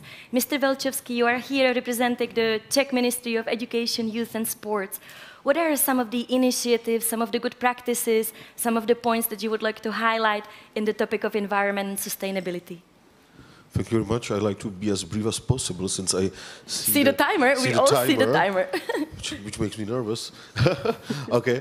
I just wanted to say, it was said here that the engagement grows.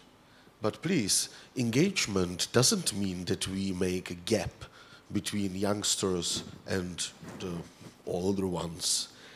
The engagement should parallelly go to teaching, explaining, and trying to explain, for example, the difference between meaning and information. And you'd be very surprised how many adults, how many of older people doesn't know the difference. And therefore, they may be affected by hoaxes, then may be affected by neglecting the climate change and so on. Because information is a fact. The fact is or is not. There is nothing in between. And therefore, when somebody says that in Ukraine it's not a war, then it's not a fact. It's just a meaning. You cannot be, for example, partially pregnant. And therefore, you must agree that there is war in the Ukraine. And I think this way to support your way and your pathway to the society, and not to be just, let's say, close together, but trying to explain and trying to, let's say, push it forward. This is something what we really, really would need, and again, what we would support thanks to the European Fund. So very briefly, this is just one point. Thank you, Mr. Velchovský, also for keeping the time in mind. I will pass now the word to Mr. Zedlaczyk. Knowing that you are the president of the Czech Council of Children and Youth, and knowing that so many organizations that you actually represent, like Scouts and many others, have nature and environment as one of the main priorities, what's your short view on the topic? I see two main roles of our council. The first is to support discussion among organizations and to support young people who represent us in different governmental bodies and international bodies. Krzysztof Stupka asked the previous question. He is our young delegates in the United Nations, which is also a great opportunity for sharing of ideas of young people. Thank you for it, Krzysztof. And the second role is educational role. And I strongly believe in education in the nature and through the nature. And I'm really sad that this conference is at this day, because this is high season for our summer camps. I left my summer camps for 1 day only. I'm sad, but I have to go back. And we spent our time with very simple things in very poor conditions. And I believe that this is a right space for young people for creation their own ideas about the nature, about the connectivity between us and the nature, and about the society. So I think this is sample of Czech way how to create these ideas. Thank you, Mr. Zedlaczyk, for bringing such a practical and national example. Indeed, the first 2 weeks of July are like the high season of camps, and many of them happen in nature. And what's also like a Czech specificity, it always rains. So my childhood memory is being on a summer camp with like mud everywhere. So thank you for bringing this local example. We know that the time is running a bit short, so just for this case, we would ask for maybe just one question from the audience. I see a very motivated participant here. Please, what's your question? If there is a mic, that could be, yes, there is a mic coming your way. Can you maybe raise your hand? So yeah, perfect.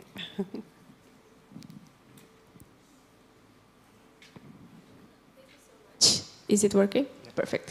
I'm Andreea Scrioșteanu from the Romanian Youth Council, and we are also part of the national working group working on EU dialogue.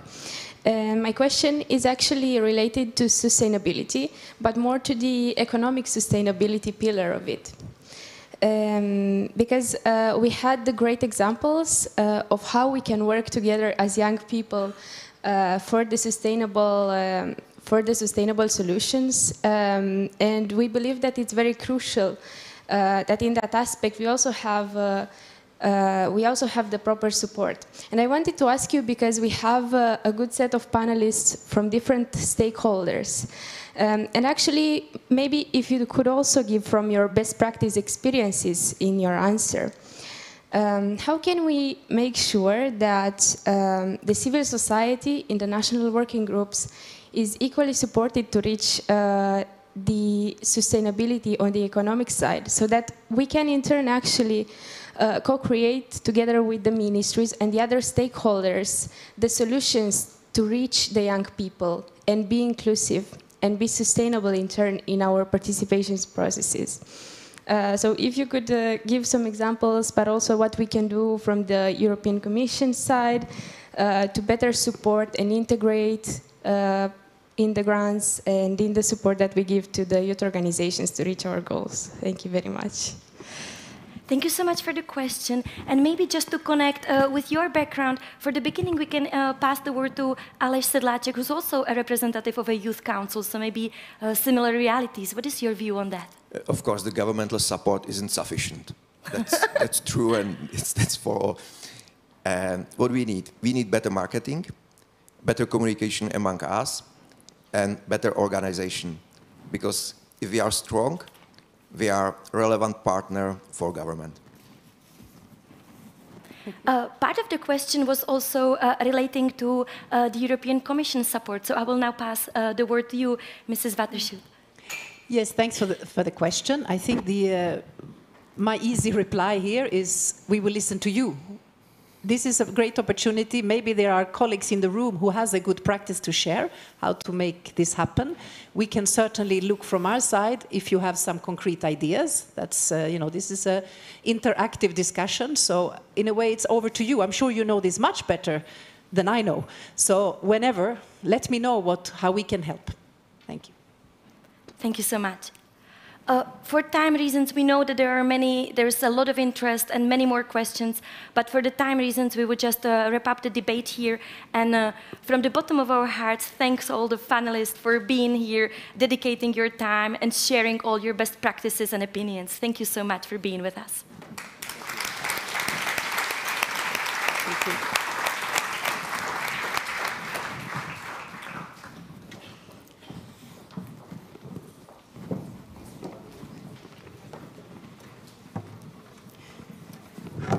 Yes, so I will just move closer to Bara.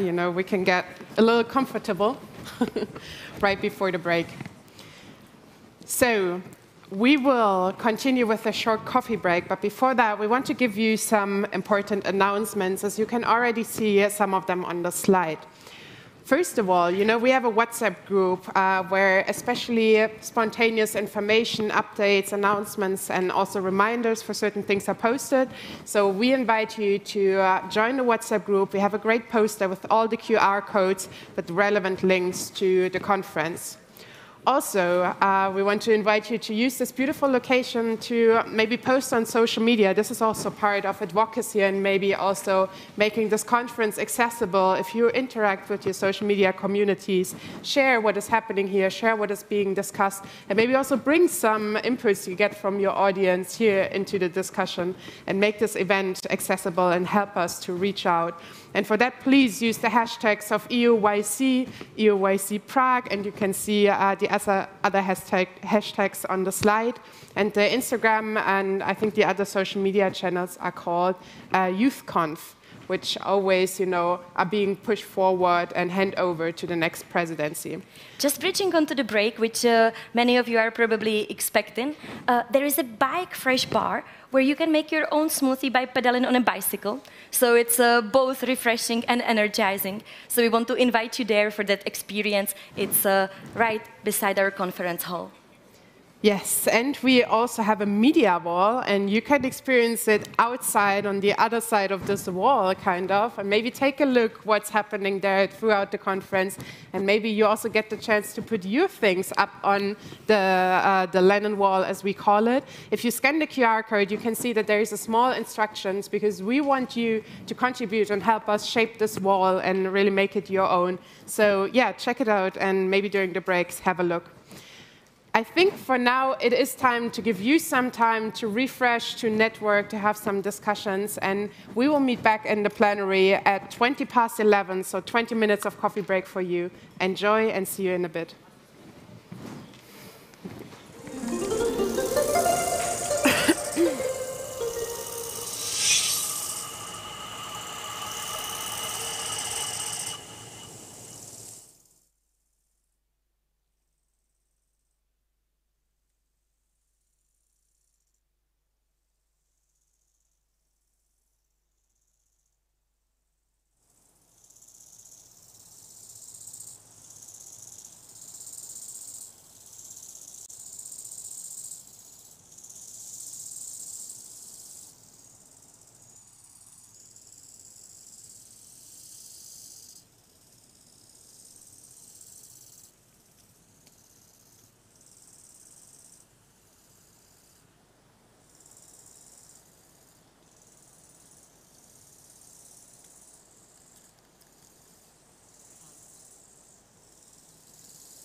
Yeah, I can think of 3 passwords here. Yeah, definitely.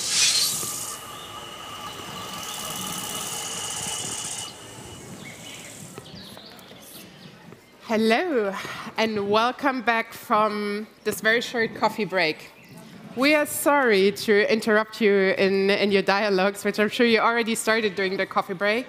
But don't worry, we are going to move on with a part which is also about exchanging, getting to know each other, and diving deeper into the discussions.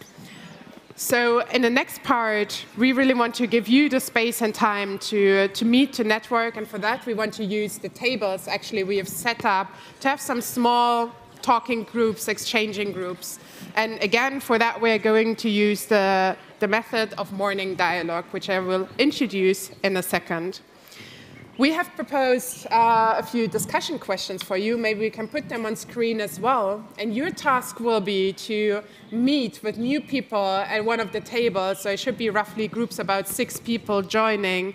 And first of all, of course, you can and should introduce yourself by naming your name, the country you are representing, or the organization you are representing, and then also sharing your role during the conference. And then you can touch upon one of the questions we have listed up here. So either what is your experience with the EU Youth Dialogue, or what characterizes youth policy in your country by naming 3 buzzwords. What do you consider to be the greatest challenge Europe is facing in terms of inclusion and sustainability? And then if you are quick, you can conclude and wrap up by sharing maybe one expectation you have towards the conference. So we do not have a lot of time, so it really has to be quite a brief introduction. But what we want is to give you the floor to maybe already dive deeper into the discussion, and not just to have small talk, but really to share your perspective upon one of the questions. So maybe to give you an example, because it could be maybe a little bit complicated, I don't think so, but still. Bara, I would be interested, from your perspective as being the Czech national facilitator, how would you characterize youth policy in the Czech Republic, naming 3 buzzwords? 3 buzzwords, I would say cross-sectorial, evidence-based, and really engaging. Maybe can you mean what you mean by evidence-based? Because you're a practitioner also in the field, right? Right. I believe that in the context of Czech Republic, we actually have researchers. Some of them will come up on the stage right after the lunch, that are doing really great work analyzing the trends and the problems in the youth field. So I think there is a lot of data available, so definitely evidence-based, so based on some great research, great data, supported by numbers. Yes. Thank you for sharing and for this brief insight into Czech youth policy making. And that's exactly how you can have your short dialogues within the tables of approximately 6 people. I would say for the first round, we will do 3 rounds. So please, after each round, we will let you know when the time is up, stand up and move to a random different table to meet new people. But for now, I would suggest that if you are not sitting in your delegation, you can stay seated at your table. And if you are with people that you are very familiar with, then maybe it's now the moment to stand up and to move to a different table.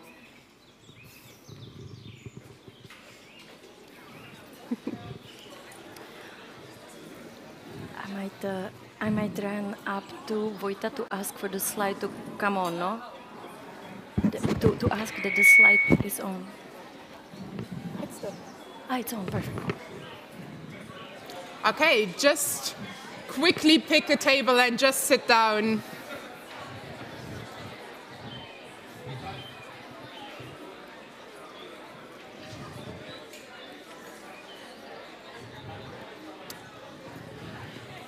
All right, I think if there are no more questions, I would suggest that we start the first round of the dialogue. So please briefly introduce yourself and then touch upon one of the questions. In 10 minutes, we will ask you to change tables.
Okay, sorry to interrupt you. Great conversations. But the first round is up, and I would now like to ask you to stand up again in a second. Let me just briefly update everybody that just joined. We're in the morning dialogue, so this is an opportunity for you to meet new people, and for that we have prepared a few guiding conversation questions that can help you to dive into, the different perspectives the people are bringing to the dialogue. So briefly introduce yourself again, sharing your name, your country, and your role during the conference. Then touch upon one of the questions. You can pick whichever one you like, and then maybe conclude with one expectations. Because we only have 10 minutes for each round, try to keep it short and give everybody the possibility to participate. So now, please stand up, mix a little bit, and join a new table and meet new people.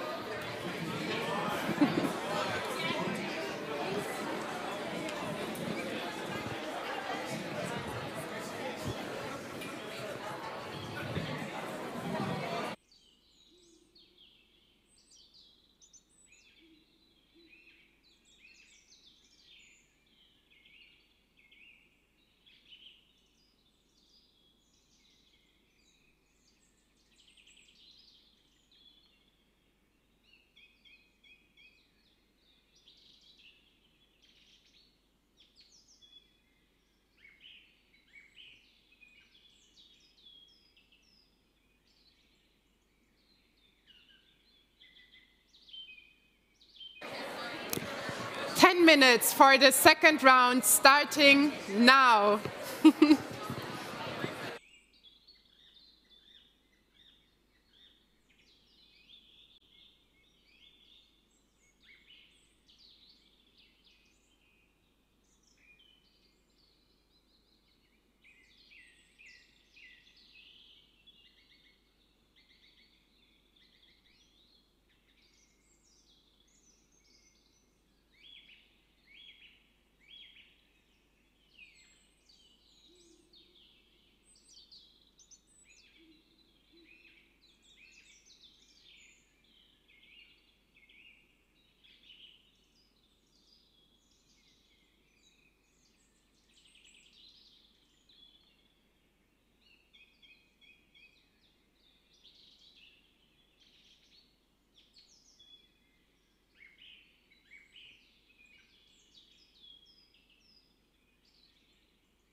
Yeah. They are not invited.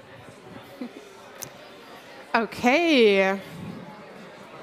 I hope you're ready for the third round to begin. So you know how this works.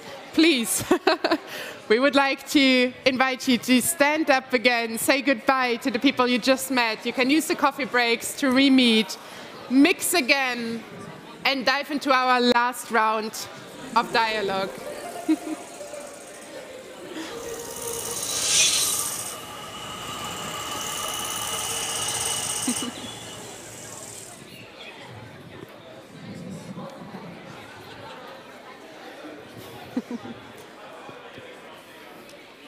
The announcements at the very end.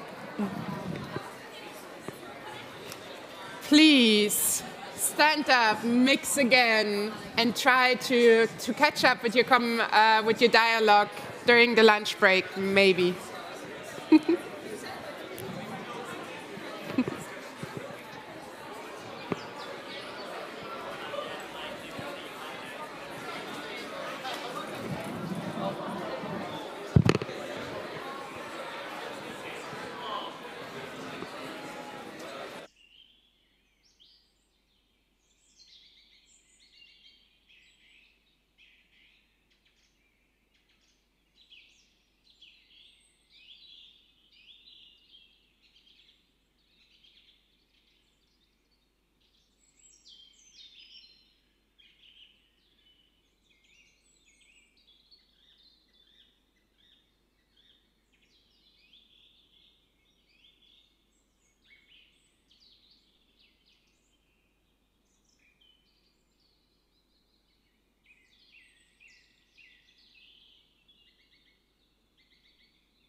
Okay, the time is up for the final round. I can see that you had great conversations and good dialogue, and it's lovely to see you interacting and meeting and, you know, already hopefully getting into the topics of the conference. Again, I highly encourage you and invite you to use this conference as an opportunity, also being back in person, to meet people and, yeah, to really benefit from the personal dialogue and interaction you can have. I think that's the most you personally also you can take out of the conference, besides the policymaking and advocacy we do, of course. We also would like to get kind of in a small dialogue with you, because we couldn't participate in your discussion rounds, so that we also get a sense of getting to know you, and maybe also the people joining us in the live streams outside can get a feeling of who is with us, and maybe also what your expectations are for the conference. We've prepared a Mentimeter. I think after 2 years of pandemic, you're quite familiar with what the Mentimeter is and how it works. But just briefly to summarize, it's a digital kind of quiz, collaboration, interaction tool. And you can join by scanning the QR code, or you go to menti.com and enter the code 33994032, as it is on the slide. And in case you are not yet in the Wi-Fi of the youth conference, the password is #youthconf. So just like the title of the Instagram page, for example. So if you haven't joined yet, #youthconf. And once you are logged into the Wi-Fi, you can also join our Mentimeter.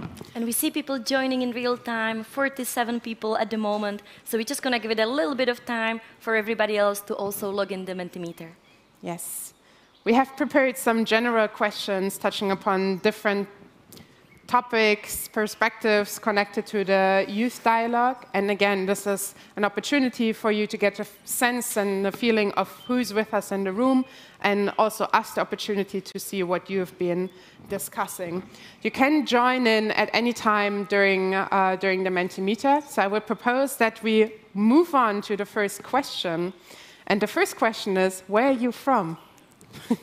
And it is going to be a word cloud. So the more people enter the same word, the bigger the word appears. So maybe let's see if we have some dominating representation here in the room. And it's a very dynamic screen. Okay, and I already had the guess that, you know, Czech Republic was going to be quite present in the word cloud. And I think I'm right with that. But also we have Germany and Belgium being quite present, as well as Portugal, Croatia, Latvia, Sweden, also Sweden and France part of the presidency, so I guess they also have quite big delegations here. Some people even identified where are you from as just Europe. I love that. You know, there's no rule to the game, so it's really up to you how you define where you're from. We also see locals from Prague. We have people from Cyprus, the Netherlands, Luxembourg, Ukraine, of course, Spain, Malta, Slovenia, Italy. So we can see it's a good representation of, you know, the European identity here in the room. And I hope that not just a few people that put Europe in here, but maybe more of you also identify as Europeans. And maybe if not, or maybe even if, that's also, I believe, always a great conversation for a beer or a wine to discuss about, do we feel more as a European, more as a, in my case, German, maybe more local. I think Brussels and Prague, like belonging to a city. Exactly. These are interesting discussions to dive into.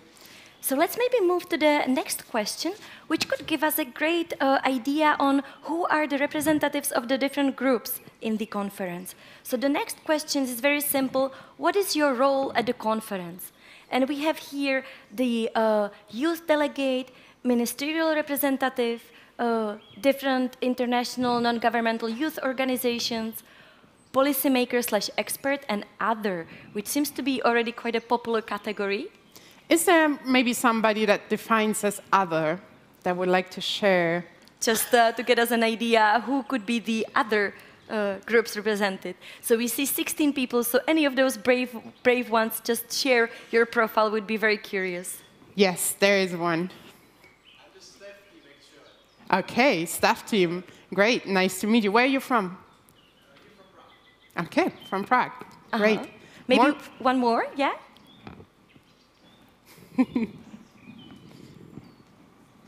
None here in the room. So maybe it's live stream people joining actually as audience, you know? We never know.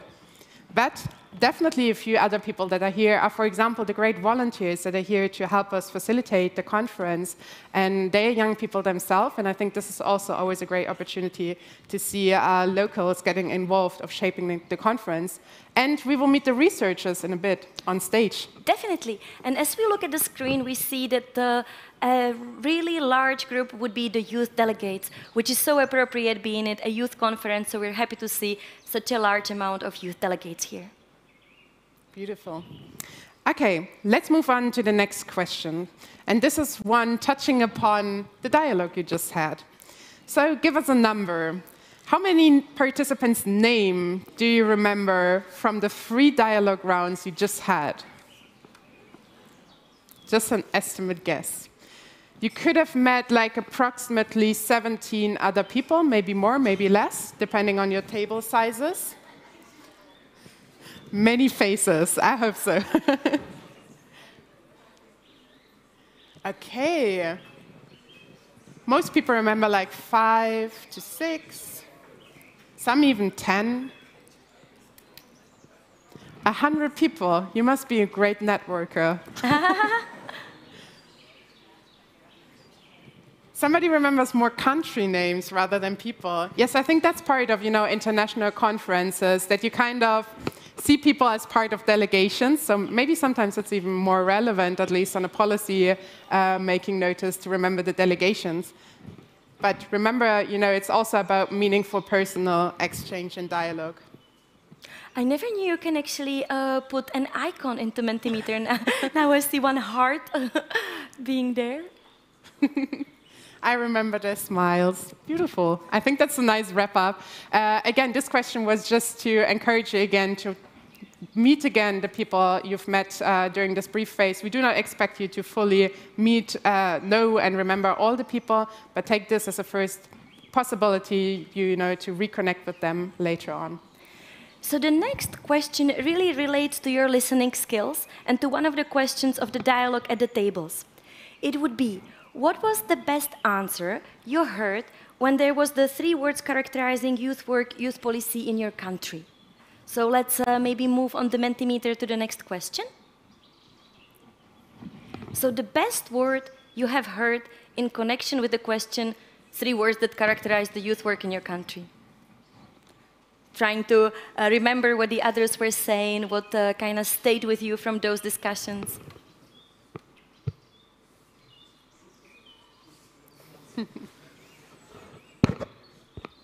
All right. So we have quite different ones. Some more optimistic ones like passion, love, hope, freedom. Sustainable, improving, so really like future-oriented words. Inspiration. And we also have some more pessimistic ones, which are, for example, superficial, complex. What else can we see there? We also see that some people probably were engaged in other part of the discussion, so saying we didn't answer that or we didn't get there, probably you were discussing the other questions a bit more in depth. Present. Okay, that's, I would say, between optimistic and pessimistic. Present is maybe the realistic middle. And also idealism, which really stayed with me from the presentation of the Vice Minister Welchowski, idealism. What more do we have? Did I just read bubbly? Maybe. Meaningful. Okay, they're getting too small. I can't answer them anymore, but I think what we can see from the word cloud is that youth policy making, or in general, youth policy is quite diverse, depending on where you come from. And especially looking at the working groups, which will take place later on, I think it is always important to kind of just as we did with the panel discussion, to see how do you perceive a topic and how can you maybe find a common ground on where to start. Because if we do not clarify on terms or perspectives or maybe even progress, the different level of progress in specific areas in the different member states, it can be quite difficult to have a fruitful discussion without being clear from where you start. So this is why we put maybe something that seems to be as a quite basic question in here as well, to just show how diverse youth policy making can be in your different national contexts. Right.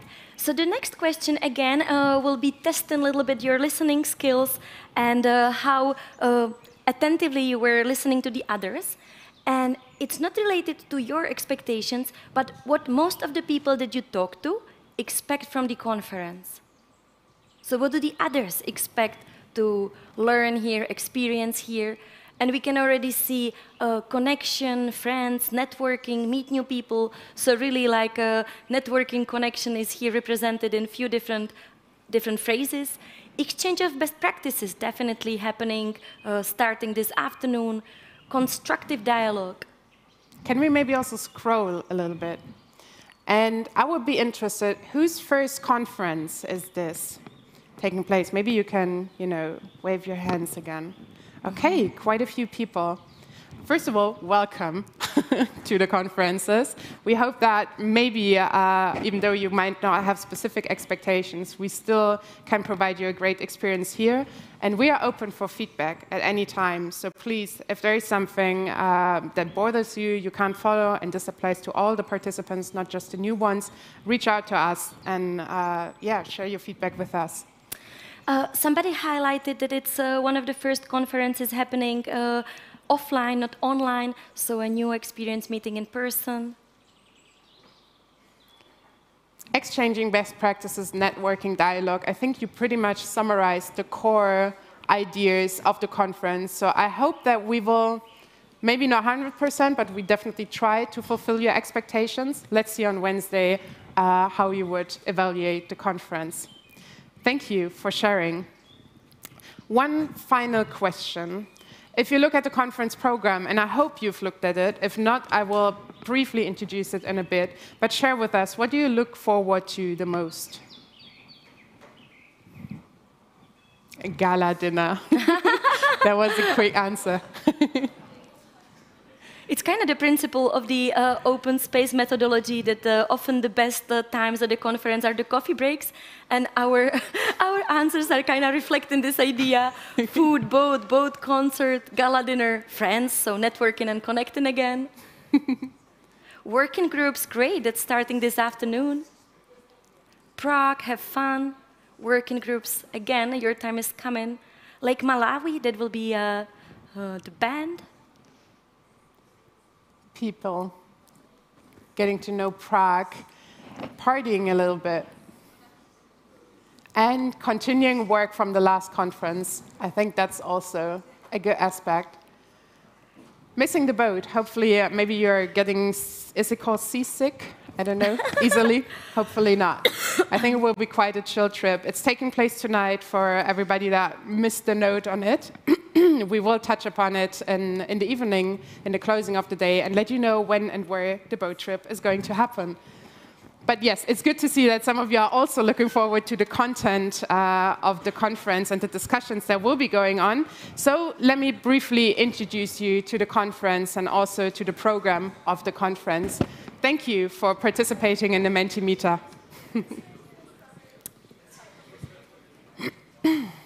So, you know that this is the second conference of the cycle. We have mentioned it before. The first conference we had, and maybe we can bring up the slides on the conferences as well. Perfect, thank you. The first conference we had in France was about outlining the cycle and about kind of laying the foundations for the discussions which we will continue in the setting of this conference. So you discovered the top priority topics, which will be the outline of the working groups in this conference as well. So we are picking up on these priorities.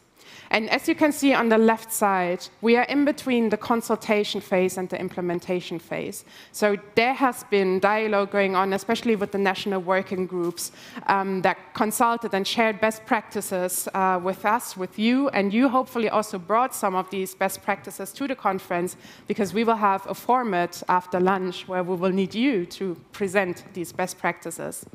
Yes, and we also sent out the midterm report just this morning via email. If you haven't received it yet, now is the time that you definitely have it in your inboxes to check it out, maybe during some break, especially before tomorrow, to update yourself on what has happened since the French conference. In this conference, our goal is to build on the outcomes of the consultations. So we want to look at these best practices and really kind of deconstruct them and search for the success factors that really help us to understand why these best practices are best practices, and to learn from them in order to create support mechanisms that will help other EU member states to establish similar projects. And why do we have this process? Sometimes a best practice is awesome, but it works in a very specific context. So what we need to do is to understand the mechanisms and the surroundings that really help us to understand why this best practice is working well. And by then deriving the support mechanisms, success factors, also understanding obstacles and hurdles that prevent other member states, for example, in hosting such best practices, we can then have abstract support mechanisms derived from that to, yes, promote and advocate the implementation of even more innovative ideas that enable and empower young people to take part in shaping an inclusive and sustainable Europe. So this will be your task, really, during the conference, especially during the working groups, which I will show you in a bit when these are taking place, for you to discuss and identify these support mechanisms. And for that, we have a great team of facilitators and harvesters that will guide you through the process, and they've been working hard to get familiar with the methodologies and prepare some nice working group sessions, and to hopefully give you the right platform to meet and interact. So I'm not sure if they are in the room, but maybe we can give them already like a motivational short applause for their work and their preparation for the working groups.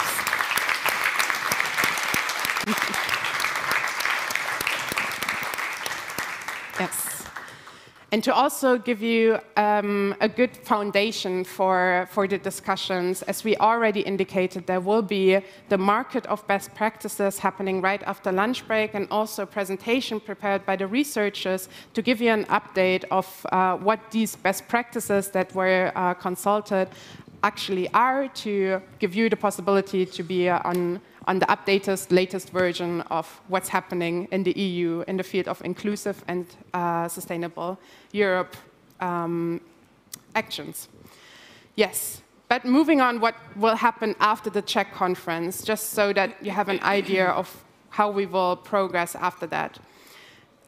Soon, at the end of this year, the Swedish Czech presidency is going to take over, and their objective will be to reflect on the implementations that will happen in the next phase, which is going to start after this conference, and they will give us the opportunity to feedback and to reflect on how the support mechanisms we derived were actually, implemented and used by the national working groups, and to really reflect on the whole cycle in general, to see whether it was efficient and how and where we can adapt, and to also analyze the state of the art, kind of. Because as we mentioned earlier on, the cycles are not isolated. So just because we are focusing on 2 specific youth goals in this cycle doesn't mean that the next trio taking over will not have overlaps or connecting points, touching points with this cycle. So it is important to see these 3 steps as a phase, as one part, but it's really part of the bigger EU youth strategy, which will continue, as you know, till 2027.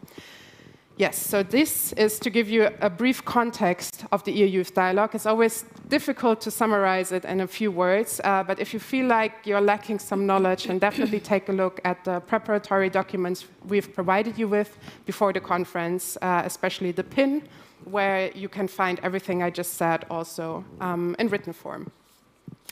Now let's look at the conference program. as we said, we are going to start with the market of best practices after lunch. And after that, you will have your first working group session.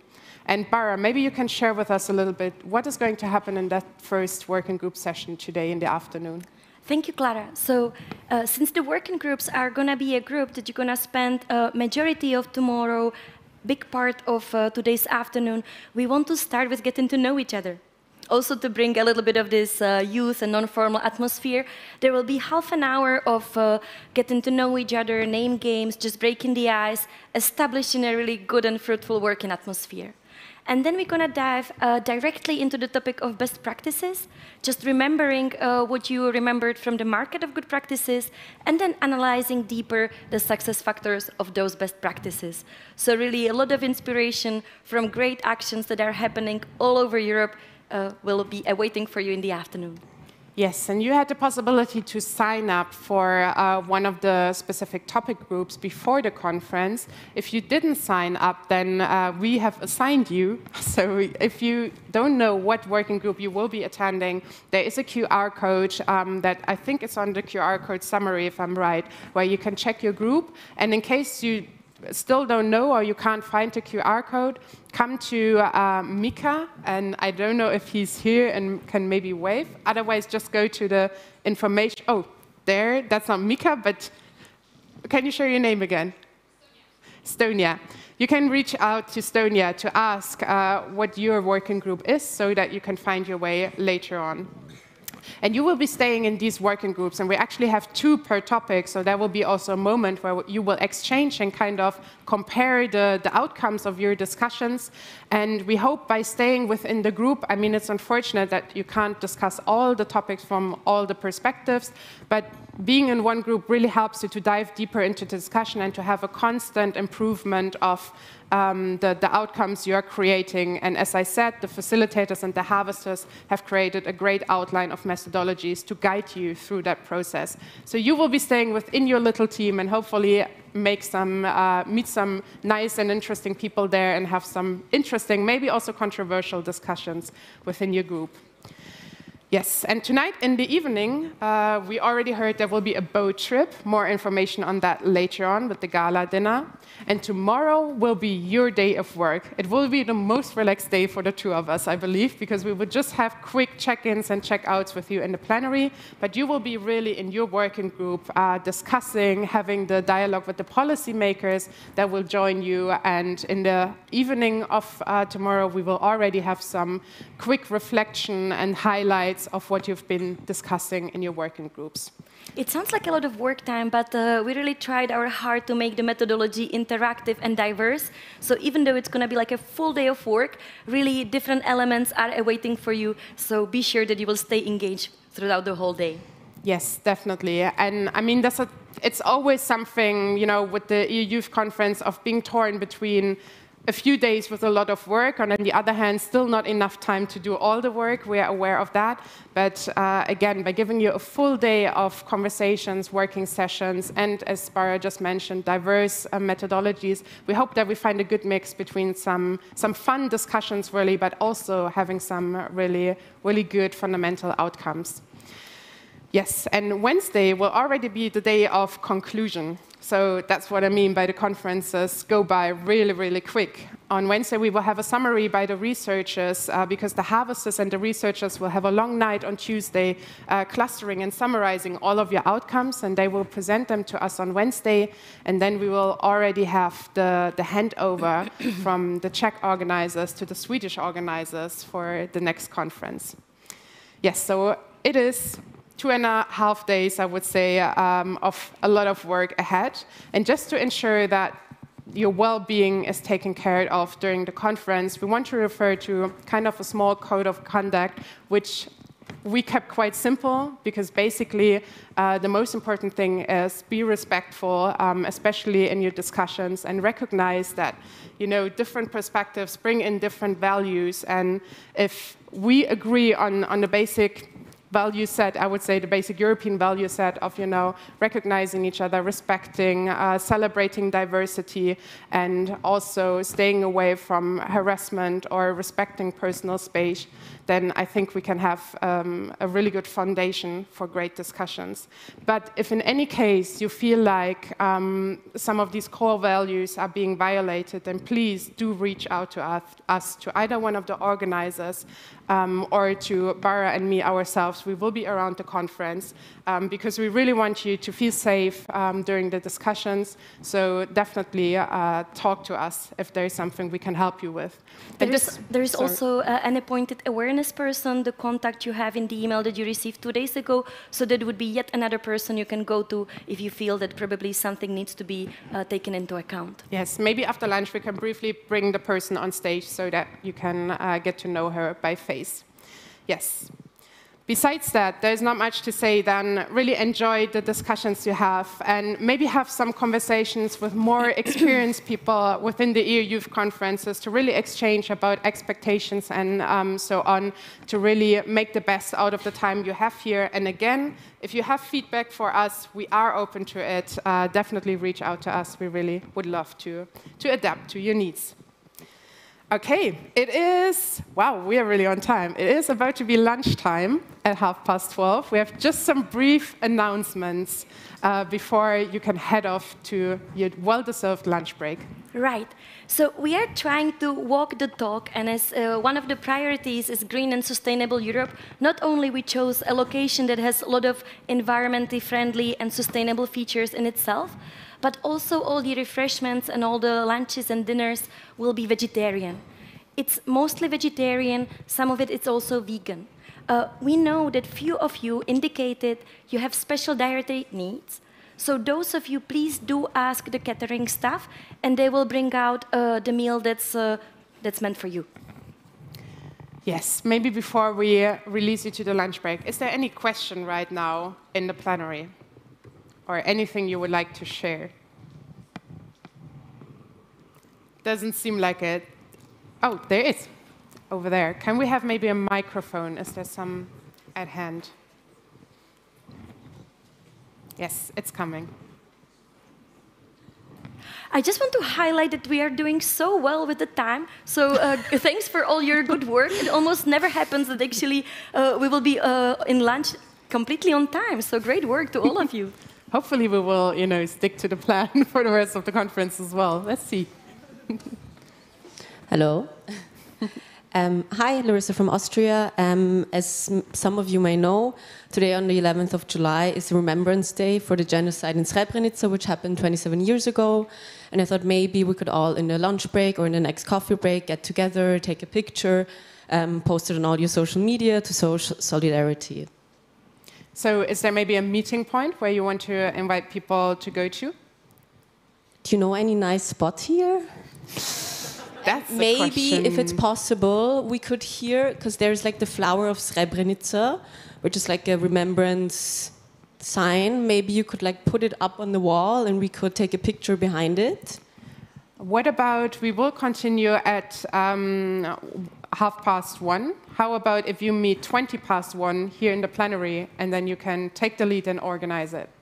Yes, thank you. I'll text it in the group again. Great. Thank you for your initiative. More questions or announcements in the room? Okay, perfect. Then, just to wake up, again, who is excited to get started with the discussions regarding the, topics of the cycle? Shake your hands. Okay, and then maybe also some applause because it just, motivates us.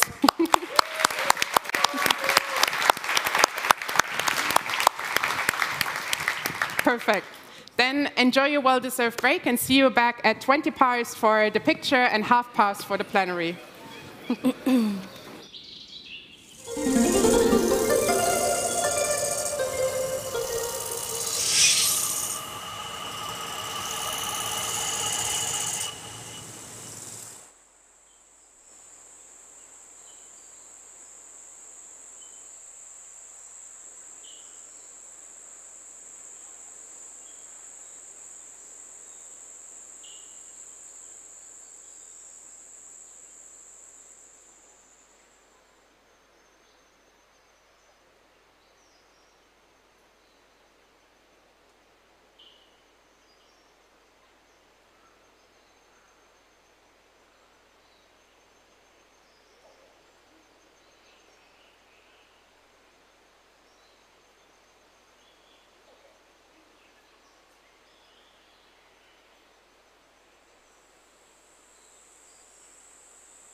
Works pretty fine.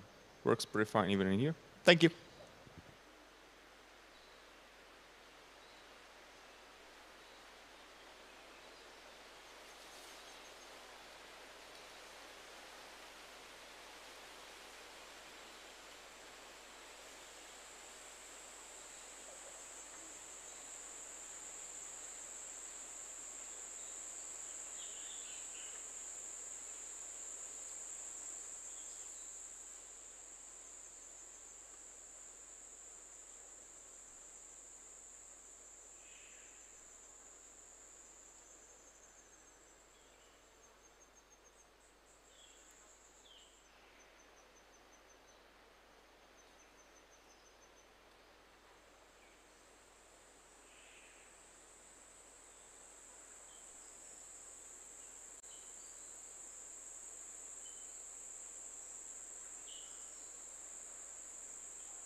call this?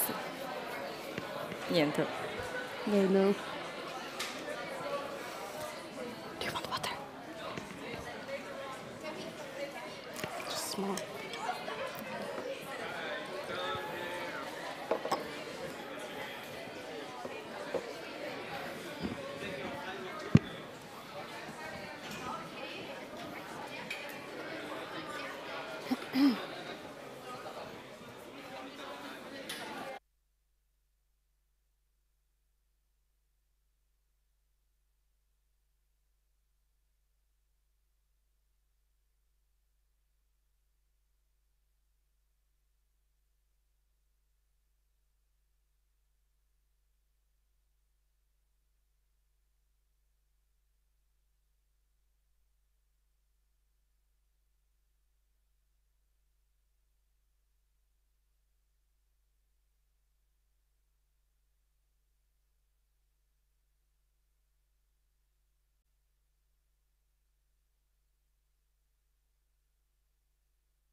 Tak já vám ho nechám za play.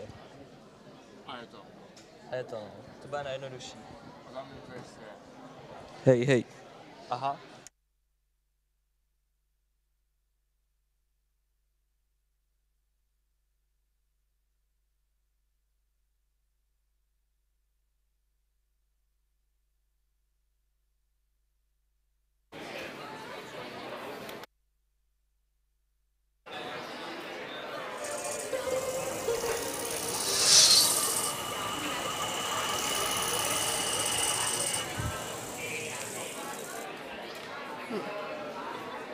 Hello, hello, hello. Welcome again, welcome after the lunch break. Please find a seat and take a seat.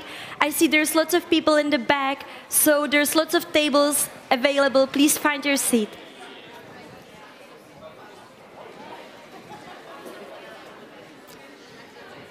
We hope that you enjoyed your lunch break and that you had some good food, hopefully. Maybe you tried out the cycling machine to get some fresh juice. I did. I enjoyed it quite much. Bara, did you have a drink? I didn't cycle, but I did drink. What was your drink? I got some green energizing thing. And you, what about you? I also had the green energizer and also the fruit juice, and I feel energized, actually. So they do work, both cycling and work. drinking. Nice.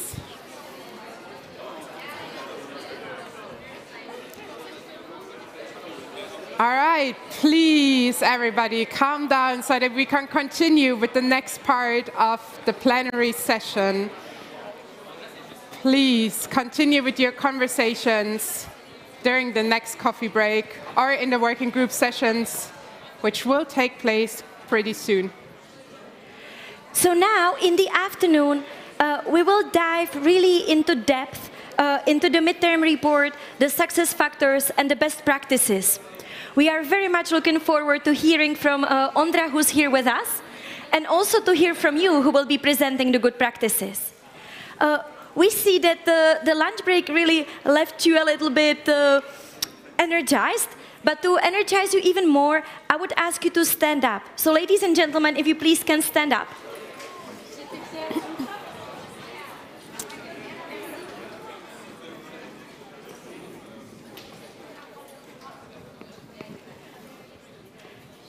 So with the facilitators team, we had many discussions and quite a hard time trying to distinguish exactly how is the connection between best practices, success factors, and supporting mechanisms.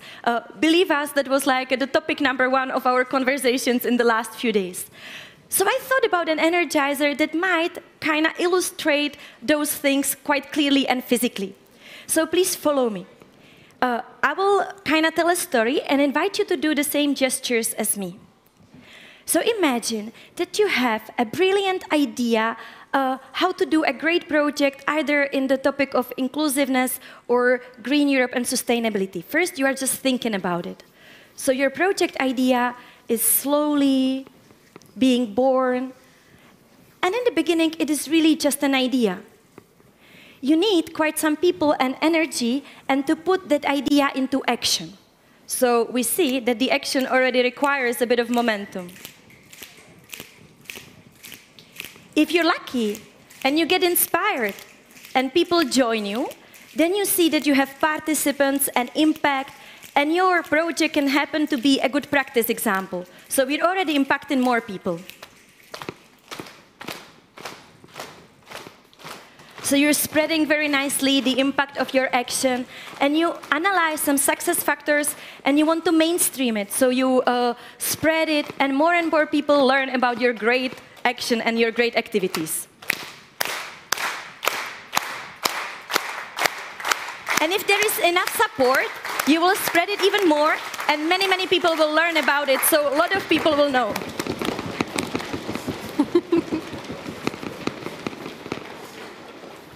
Thank you for joining us for the Energizer. Thank you.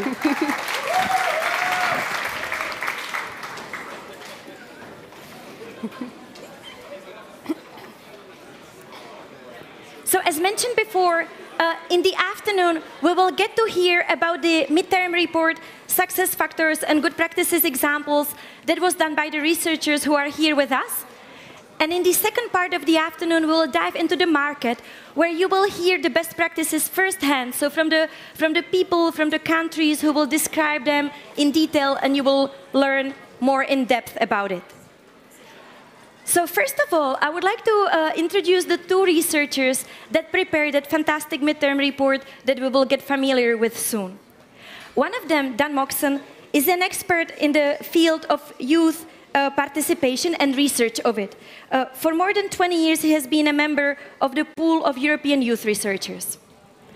The other researchers, Dan Barta, is a long-term friend of ours, and also for me, Ondřej is something like Neil deGrasse Tyson of Czech youth research. He has the magic ability to bring things which are quite complex and numbers and data, and bring it to words that make sense to us, the practitioners, so that we can make better youth work and improve what we do for the young people. So, Ondra, please join us on stage. Ondra Barta.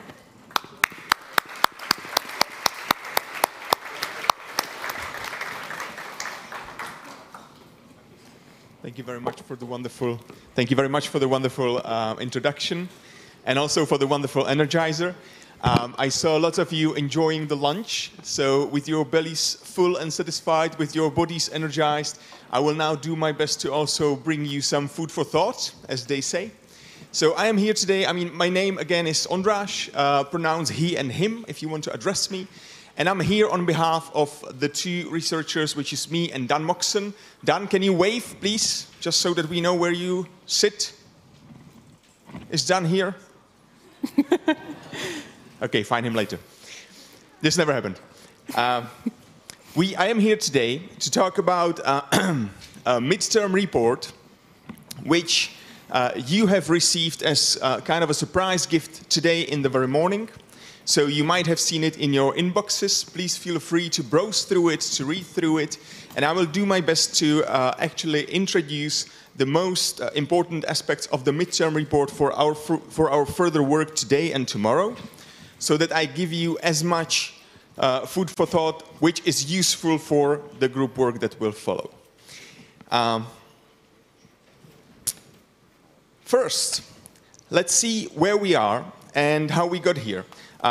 This behind me is a visualization from the 9th cycle consultation toolkit. So you might have actually seen that already.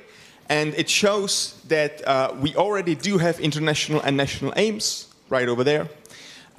We already do have the consultation toolkit itself that helps the national consultations to run at the national level, where the processes and the deadlines and the consultation guidance is provided. The national consultations are already planned. We already know that we should keep in mind the sustainability, accessibility, and inclusion. And now we are also at the moment in time where we have not only the national consultations in full swing, but we also have the first results of these national consultations. And these are actually the very basis for the midterm report that you have received in your inboxes and that I am presenting to you right now. Let's have a look. Before we move on forward, let's just have a quick word on why we have the midterm report and what the function of the midterm report is. You do know that there are two huge topics of this trio presidency. First one is youth goal number 10, sustainability, and the second one is youth goal number 3, inclusion. Within these two huge topics, we have actually, with the help of our French colleagues, we have identified 5 concrete areas, topical areas, which are the focus of the national consultations going on even as we speak in here. So what we wanted to do is to support the national consultation processes, because part of the midterm report is actually focusing on what is going on at the national level. What we further wanted to do with the midterm report is to support the good practice sharing, which is what is going to be happening in here, but also through the midterm report itself as people read it all around Europe. And that is within these 5 wonderful areas connected to the sustainability inclusion. We also wanted this to be an input to this conference so that you have actually something tangible to build on as you go on, as you debate and deliberate later on.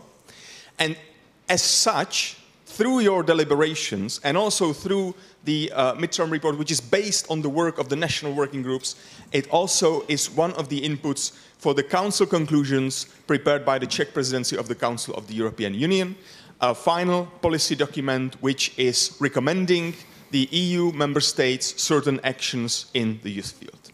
So you see that there are quite a few functions of the midterm report, and let's build on it and let's try to squeeze as much out of it as possible.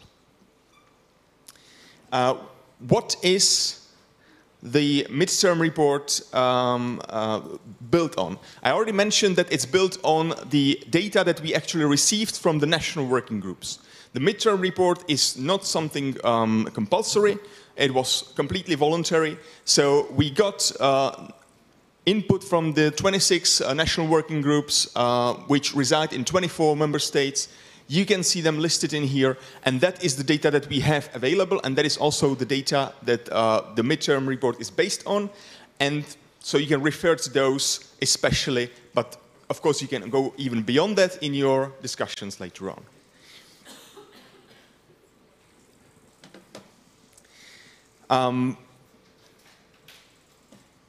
Let me stop for a minute to repeat what good practices we looked for in all of these 5 topical areas. You see that they are actually named in a rather generic way. So it's information and education, action and empowerment, and so on. And there's actually lots that can be imagined under these broad terms. So I thought that it would be actually really nice to underline the key things, the key aspects that we had in mind when we asked the national working groups to provide us with examples of good practice. So let's focus, let's have a look at the information and education. What we looked for is information sources and opportunities which work well in connection to climate change and the link between climate change and social inequalities. So you see that sustainability and inclusion is actually combined in the information and education topic. Under the action and empowerment topic, we were seeking mechanisms that ensure that needs of young people are taken into account in decision-making processes across the fields. So we were looking actually for cross-sectoral mechanisms which enable policymakers and standard, let's say, policymaking mechanisms to take into account the needs of the young people, not only within the youth field, but also beyond. That's the action and empowerment.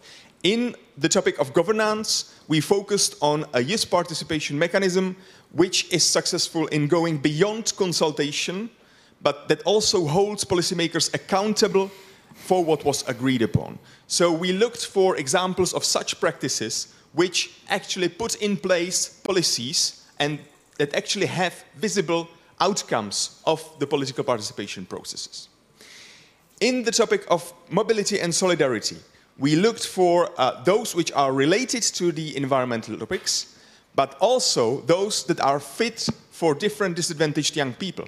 So you again see the topics of sustainability and inclusion both being very present under this topic as well.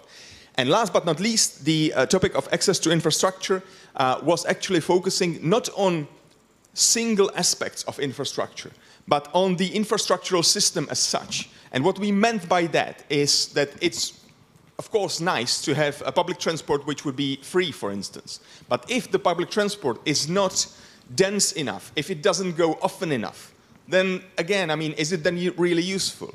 And if the public transport, which is free, doesn't go often enough and doesn't go to shops which then offer you sustainable goods, is that really a sustainable infrastructure in place? So we were looking actually for examples of infrastructure which is combining several aspects of sustainability into one, and which really provides a sustainable, or examples of sustainable infrastructure for now and for the future.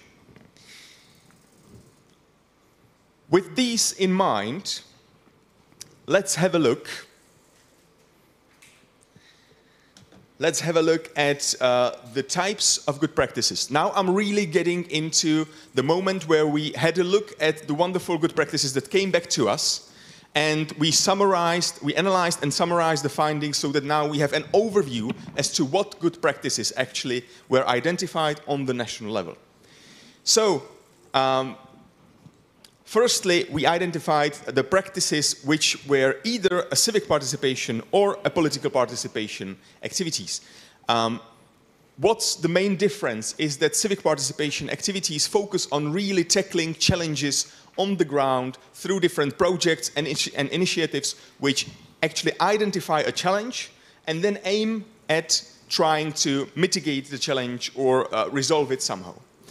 In terms of political participation, you go slightly beyond that and you try to actually implement changes which are policy changes and which then are more systematic, more long-term, and have a chance to actually have as wide an impact as possible.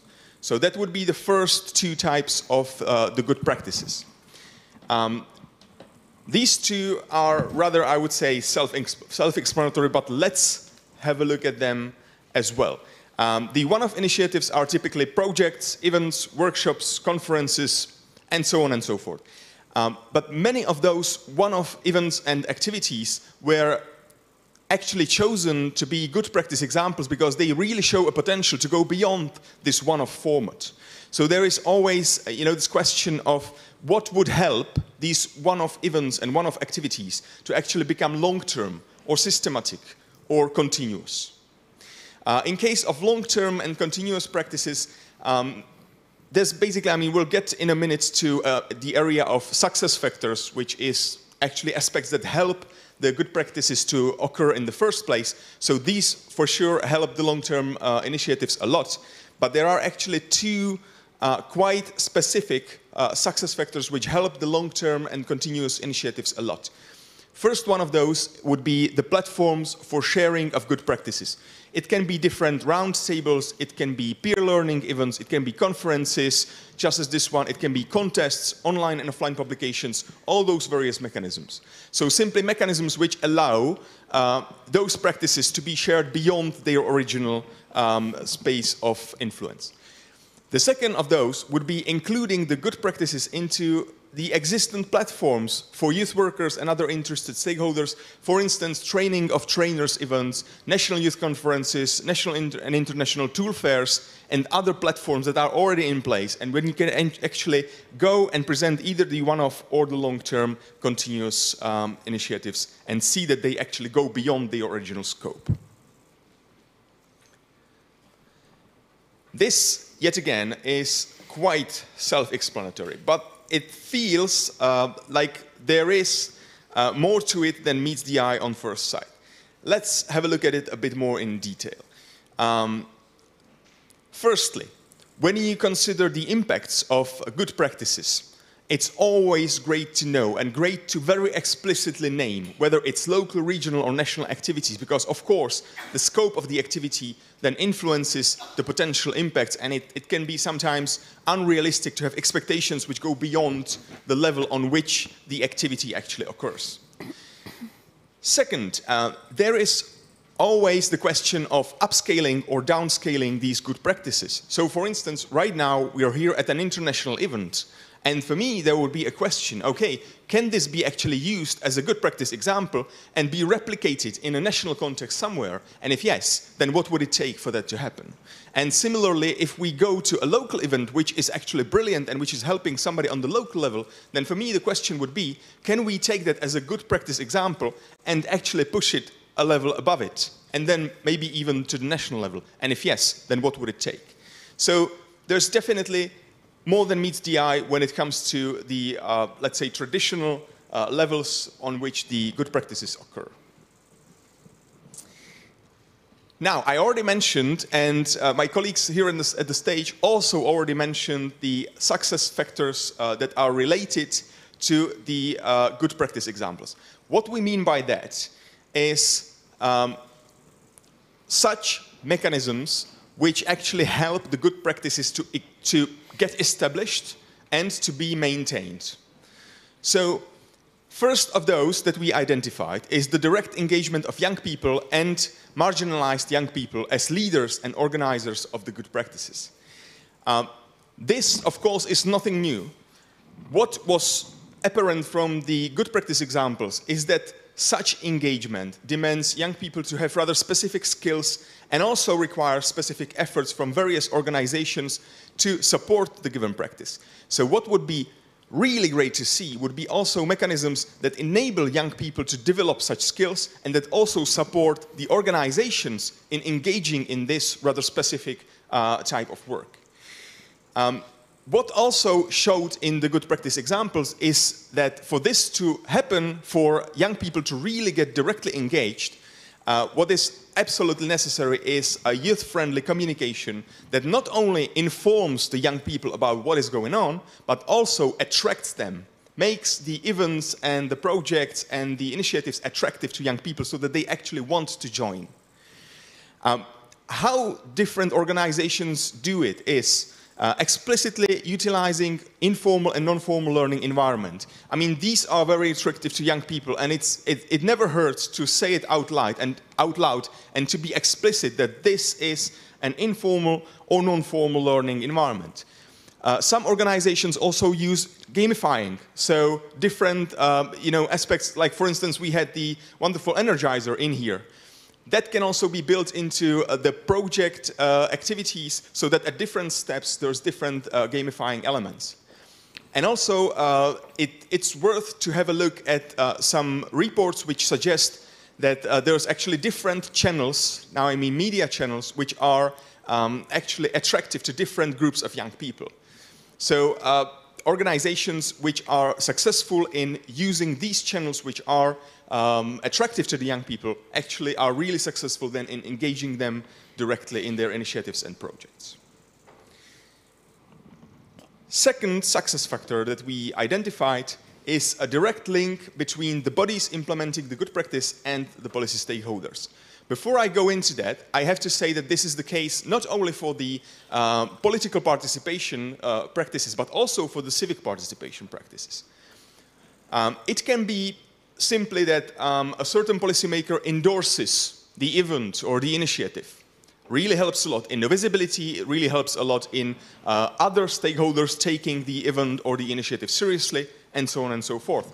It can also be through established and pre-negotiated ways in which the practice is connected to the policymaking processes. So, for instance, you know that you will be having a consultation and that at the end there will be some recommendations. And it really helps to go, before you actually run the consultation, to go and approach the policymakers which are in that field and to say, hey, this is what we plan on doing, these are the foreseen results, and how can we make it match what is happening now on the local level or on the regional level, so that the results are actually as useful as possible for other processes that you hope to influence. And of course, there are different existent mechanisms of political participation. I loved the words of my colleague in the morning, Christiana, who mentioned that this very mechanism, the EU Youth Dialogue, is one of very wonderful mechanisms for political participation. I mean, yes, there are definitely ways to improve it in the future. There's definitely limits, and we all see them, but that doesn't change the fact that this really is a massive and a really unique opportunity for young people, I would say worldwide, not only in Europe. So why not to also use the existing mechanisms as well? The next success factor is the direct engagement of experts from different fields such as practice, policy, academia, business, and others. What this does is that it enables the good practices not only to build on the expertise of various actors, but also to anchor these practices across different fields. And when we talk about the cross-sectorial cooperation, that is quite crucial, so that you engage stakeholders and actors and partners from different fields so that they are on board from ideally the very beginning of the whole process. It also helps, by the way, then further on in disseminating the results of the initiatives and so on. What helps enormously in this direct engagement of stakeholders from different areas is open source reporting. Outcomes of projects, of initiatives, good practices, that's actually invaluable information sources which others can then build on and can actually utilize it to also establish direct engagement with their own stakeholders in their own local contexts. Funding, yes, only comes first, right? So funding of good practices requires continuity, day-to-day stability in combination with effective utilization of additional financial resources. This is quite a nice sentence. What I mean by that is that first, you need to have a stable environment in which youth workers, in which youth organizations simply are able to work day to day. They don't need to worry about being present tomorrow. And then they can have, you know, the drive and the space to focus on creativity, on innovation, and then they can use project-based funds to actually create different good practice examples, because they do not have to worry about being present tomorrow. What this requires, of course, is the administrative expertise of the organizations, and that is not only connected to the day-to-day funding, but also and especially to the project funding, so that the organizations need to be secure in feeling that they have the skills, they have the administrative knowledge to actually not only design, but also implement the project successfully in the administrative, at the administrative level. General support of good practices from public bodies is another success factor. What it stands for is that public bodies, just as municipalities, for instance, have actually quite some ways to help out initiatives on different levels. How they can do that, or what they can do, is by providing spaces. Some municipalities actually let you rent something for a symbolic €1, and then you can hold your activities in there. Or they can simply provide you the spaces for free completely. They can provide certain services. There was a wonderful good practice example where a certain municipality offered a gardening support, for instance. That would cost money for the organization, and since they don't have to take care of that, that really helps.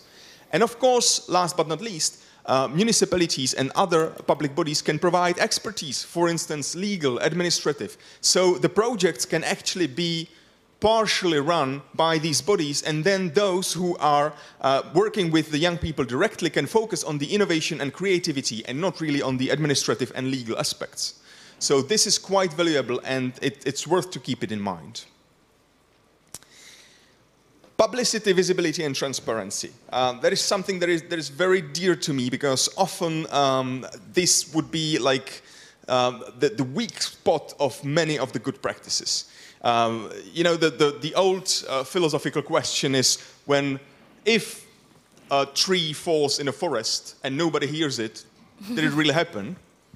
So that's exactly what is the point in here. So publicity, visibility, and transparency. If you stay isolated, if no one knows about what you're doing, then you definitely will stay limited to what you are doing. You are limiting the capacity of others to actually help themselves by seeing your example of good practice. You are basically killing the multiplication effect.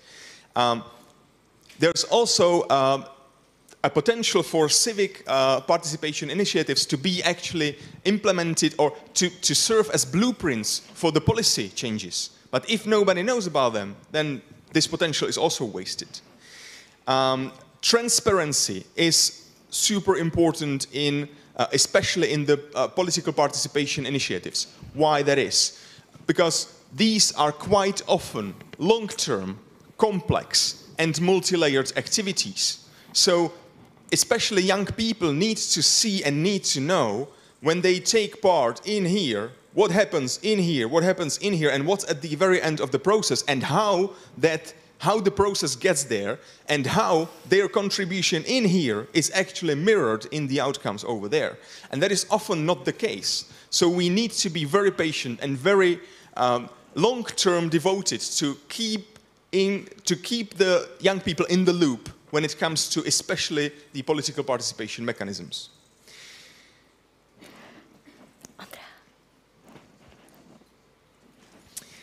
Legal and policy backing. What I mean by that is that there's examples of good practices which directly build on certain laws. For instance, a youth law in Latvia offers some vital support to youth organizations and participation domains, and similarly in Sweden, for instance, creating concrete legal rules to implement the Convention on the Rights of the Child also had positive impacts. So to be aware of these legal frameworks that you can use in the good practice building is really a great way to help yourselves. And last but not least, the cumulative effect of the good practices. To put it simply, the more good practices are in place, the more likely it is for the new ones to occur. Why that is? Through inspiration, through also publishing of the results of the existent activities, and so on and so forth. Let's get to the general conclusions. These are combining what we saw not only in the good practices, but also in terms of the consultations on the national level. First, you need to find the right mix of aims and methods. So what that stands for is actually have such aims which are doable with the methods that you are actually able to implement. If you're only able to implement a consultation, then do not promise to change the law, because that is not what you will be able to implement. I will not go in detail into those. They are actually described quite well in the report itself, so be curious, read through it. The next general conclusion would be finding synergies. So if you're thinking about having a good practice established, have a look around before you do that. See what is around, see what others are doing, and also look beyond, go outside of the box and see what, for instance, what activities that are somehow bordering with what you had in mind are already taking place. Because whatever synergies you find, they will boost your own initiative, and that is always what you are seeking. Finding the right composition of actors, it's always unique. It's different level to level. So at the local level, it will be different actors. At the regional, at the national, in here, and the international level, it's always different actors. But what you need to do is to identify what actors are key in your own initiative, and then to approach them in such a way so that for them it's attractive to take part in the initiative that you're planning. Capitalizing on innovations. I already mentioned the cumulative effect of the good practices. So the more good practices there are, the more likely it is for others to occur.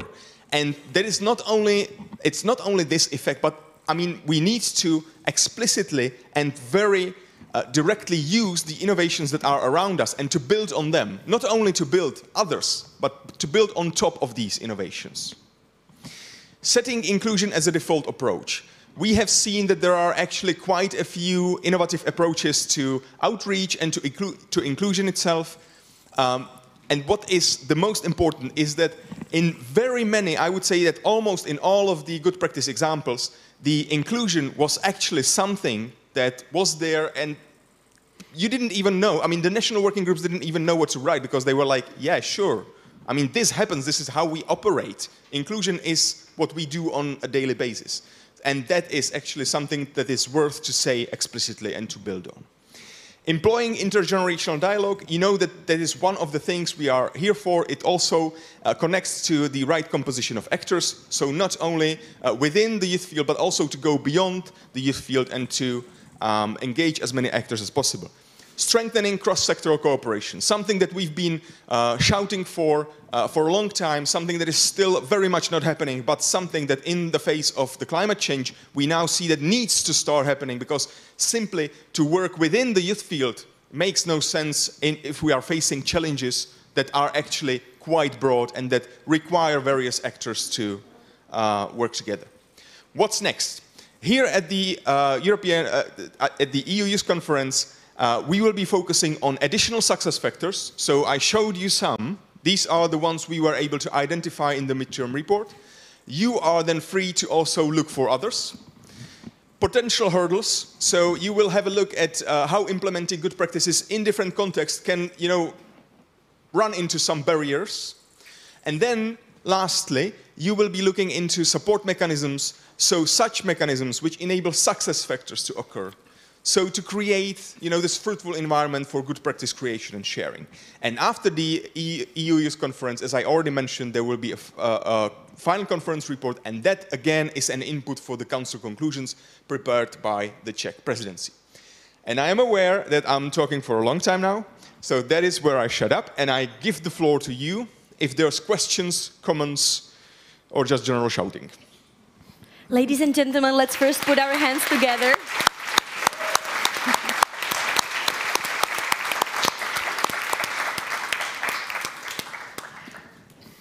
Yes, please. The mic is coming. Yeah, thank you so much. It's me again. I'm going to have a lot of questions always. So my name is Christoph, Czech Republic, and my question really is whether you consider this conference a good practice, because what I noticed yesterday is that a lot of people know each other, which generally means that we're a close group of politically or youth active people that goes to these conferences often, and so the question whether that is inclusive or not, I guess we all really know the answer to that. And the second question is whether it's publicized well enough. And the reason I'm asking this is because, at least in the Czech Republic, nobody actually knows that this is happening, which not only is a huge pity, but also, as you just perfectly well explained, you can't really have a good practice without anyone knowing about it, because then it really just is a practice. And so I guess that is the question and a statement. But also, maybe let's think about how we can collectively do something about that, because those are two things that we can very well affect and make an impact about. Thank you very much. These are very valid arguments. First question was whether I consider this to be an example of good practice. My answer is yes. It is an example of good practice which is often misrepresented for something that it's not. So that would be like the first thing. Let's focus, or let's be very explicit as to what we are here to do. And again, what are the limits of what we are doing? And then let's set our expectations in reality, or align it with the possibilities of this particular mechanism. So, shall we be able to change the laws of the EU tomorrow morning? No. Are we here because of that? No. So that would be one of the things. You mentioned that there's quite a few people who know each other, who have been to quite some of these conferences. Yes, that is true. At the same time, I also see quite a few faces I have never seen before. And from my experience, it is always important to keep it in balance. The newcomers, but also those who already know the process and who are able to welcome the newcomers and to also introduce the process to them. What we see is, as you know, the process is actually happening in cycles. So, for instance, this cycle is implemented by the trio of France, Czech Republic, and Sweden, and then another trio will come after us. And one of the barriers that we are running into is often this, continuity and this let's say, institutional memory. That sometimes we are reinventing the wheel at the beginning of each cycle. So that could be a downside of changing everything under every presidency. And the last bit of Christoph's question was rather like an invitation for all of us to be active and to maybe share on social media and in our own networks, make people aware that this conference is happening and what we are working on. Yes, definitely. And I couldn't agree more. Absolutely, yes. And that is what I mentioned, that especially processes like these, which are multi-layered, there are different stages and different actors who have actually different tasks. They need to be properly and, you know, in an organized way, transparently explained. And I completely agree with you that I don't think it's happening at this point to an extent that I would say that I'm happy with it. There's another one. Yes, please, can we have a mic?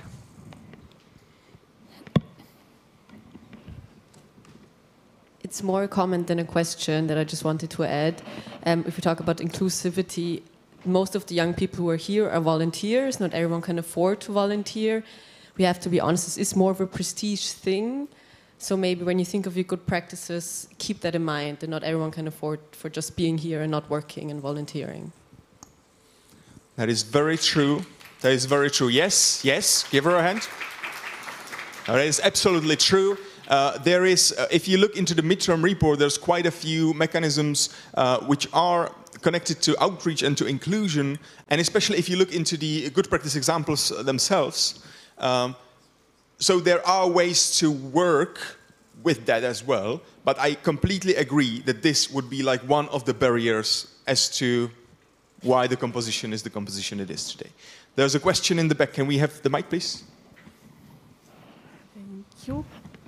Oh, it works. Amazing. Hello, I'm Teodora representing IG Europe.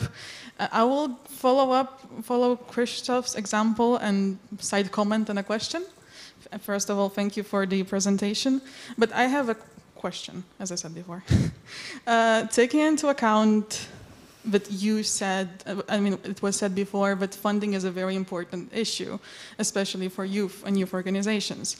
How do you think, and what do you think will be the impact of the fact that funding is being constantly cut in the last couple of months/years from both youth and youth organizations, which makes it impossible to an extent to offer this inclusivity from the sustainability perspective when we have to see youth organizations specifically struggle with implementing its activities? Thank you.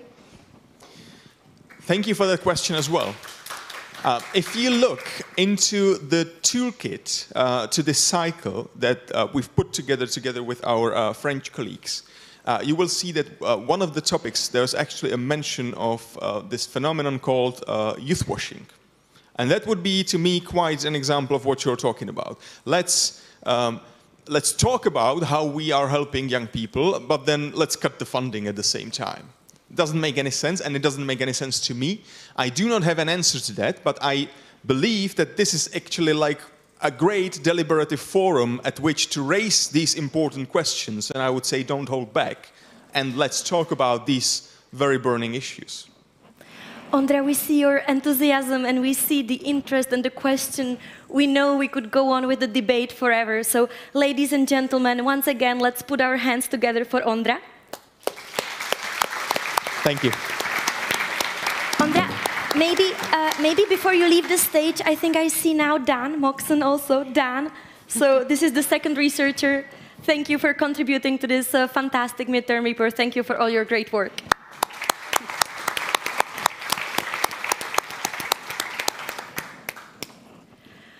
Whoa, so that was really an in-depth insight into this fantastic document that we have now all available. Now, we're gonna pass the active part to you guys. What will happen? We will dive into the afternoon market. Why? We will have a chance to hear about the good practices from the people that are close to them. So we will have tables where each national groups, in case of Belgium, we will have 2 working tables, will have a chance to introduce their good practice. We will have a possibility to ask questions, to debate, to kind of get to know the examples of good practice even better. Why is that? We're gonna follow up right after this session with one of the things that constitute the core of this conference, and these are the working groups. So this is a chance for you to really dive deep into the topic of good practices. After you get to know them, We will start the working groups, and we will look for the additional success factors, the supporting mechanisms, the hurdles and obstacles, so you guys will be the active players and creators of some additional content to this report. How are we going to do that?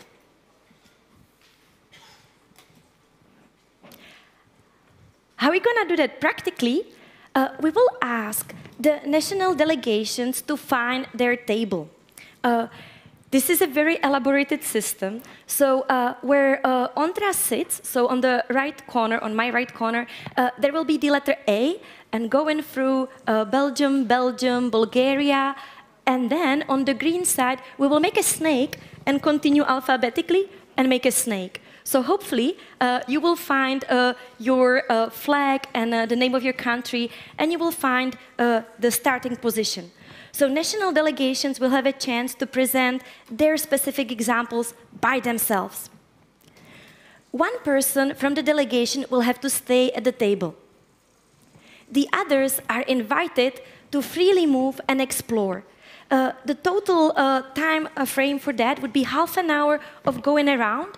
So it really depends if you kind of want to be like the butterfly and see a bit there, a bit there, a bit there, or if you kind of want to sit longer at one table and really dive deeper into that practice. So really, the invitation for you very soon will be to go around, stop at the tables, hear, discuss, listen, get inspired from the good practices. At the end, after the 30 minutes, we will meet again all together in the plenary to share some insights. I just wanted to be sure that we are clear on what's happening. So are there any questions about what's happening now at the tables? One delegate from the national delegation stays, explains the good practice. All the rest of you are invited to go around and get inspired, learn about the good practices. Any questions? If not, then ladies and gentlemen, find your table, decide on who's gonna stay, who's gonna go, and we can really dive into the experience. Okay.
Hello, hello, welcome back. Welcome back after the market. Find some suitable sitting, maybe just whatever is next available to you.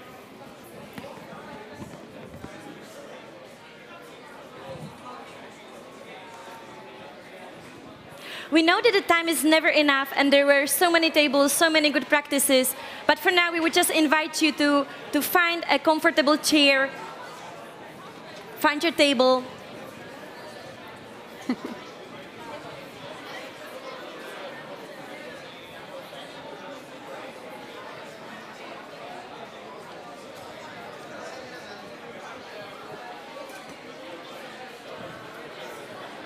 Yeah. Ladies and gentlemen, those of you who are still standing, please do find a chair. We will move on with the next little bit of the program.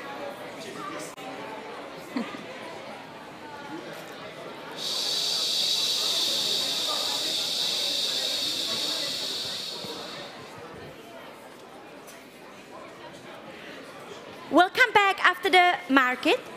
We want to dedicate a little bit of time for some sharing feelings, or basically just to open the floor, also to offer a little bit of additional time in case there are some more questions about the best practices and the midterm report that Ondra was presenting.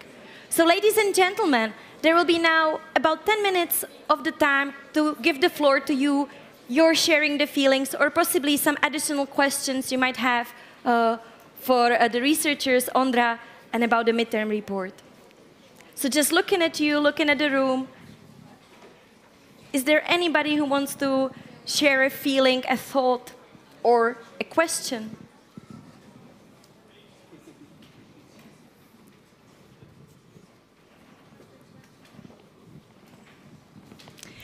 Is there a mic? Can you please raise your hand so that the team can identify you? A gentleman in white shirt here in the front.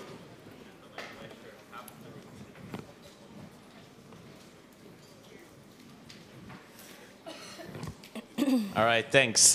Gentleman in white shirt. My name is Nicholas, youth delegate from Finland. It's nice to be back in a youth conference. I was actually sitting at the Finnish table.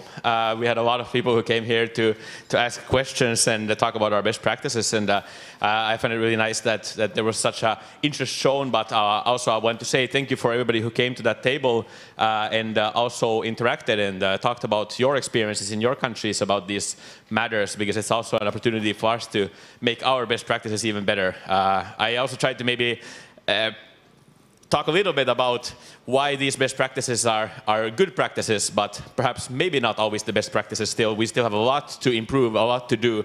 We're facing still the same challenges as youth sector in other places, budget cuts. We're facing deprioritization or reprioritization of these things, and it's still a work in progress. So I want to thank all of you also for your inputs here at the table, as I couldn't come to you, but you came to me, and it's really valuable for us to go back home to Finland also and to improve our best good practices. So thanks.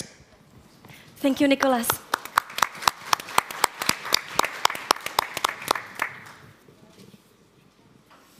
Thank you so much. Hello everyone, Umberto Masi from Lithuania. Something that has popped up to my mind while hearing most of the participants talking, and one speech or statement or question that was made previously in the previous session, I very much wanted to react to that. Is the fact that we are not able to perhaps reach everyone and interest everyone in what we do here. And I can't disagree. However, I do not think that someone else is to blame. It is up to us to actually find some ways, and I think this is one of the core questions, because while the rapports and everything else that we do here, I hope that it's interesting for every one of you who is here, but it's not too interesting for the population at large. And mostly I think that youth policy in general is complicated.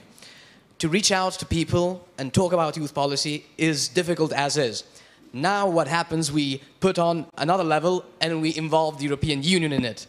the combination between youth policy and European Union, two very complex questions. It makes it even more difficult for us to get our message through, even in these scenarios and in these types of events. So I think that I would love to have an answer for this question, but I would really like to invite all of us to try to seek and find methods on how to create content that is interesting for the youth. And it is a very big challenge, because when sometimes it happens so that the grown-ups or the ministries try to make, I'm speaking from my experience from Lithuania, when they think that something is very cool for the youth and hip, when in fact it's not hip and cool, the result doesn't help very much. So I will be closing my statement, and I do invite all of us to think about this during these couple of days. It's up to us, no one else is at fault. We have to get people involved, we have to interest them, and we can do this, I hope. Thanks. Thank you. Can I maybe briefly just touch upon that, and let me maybe allow to take off my facilitation hat and speak to you as a former EU Youth Delegate. I think what we have to recognize is that the EU Youth Conference is, again, part of the EU Youth Dialogue, and the EU Youth Dialogue takes place at so many levels. So the EU Youth Conference is a valid part of that, and yes, we have to talk about inclusion or inclusivity of the conference itself, and also I encourage member states to think about how they select young delegates and about the process. But on the other hand, it is not the purpose to bring a lot of young people, also randomly young people here, and overwhelm them in the situation. It is more about bringing the dialogue and the ideas that we have here, especially the best practices, to all the levels which Andra touched upon, to enable young people to participate in the long-term process of the dialogue, to not stop at this conference. But this is why we focus on best practices and spreading them, because we have to reach many young people at many different levels. So I just want to broaden your perspective and, again, share with you the value of touching upon best practices. I will now take back on my facilitation hat and shut up. I would just shortly like to comment and say that I completely agree with what you just said. And that is also why I tried hard, even during my presentation, to outline the whole process and where we are now, but also how we got here. That this is not, I mean, we didn't start yesterday. We started basically at the end of last year, and we have been rolling ever since, and we will be rolling at the, until 2023. So there's still lots of rolling ahead of us, and there are very many levels, and it is really useful to also keep that in mind. That, again, not saying that we shouldn't be inclusive in the EU Youth Conferences, that we should, definitely.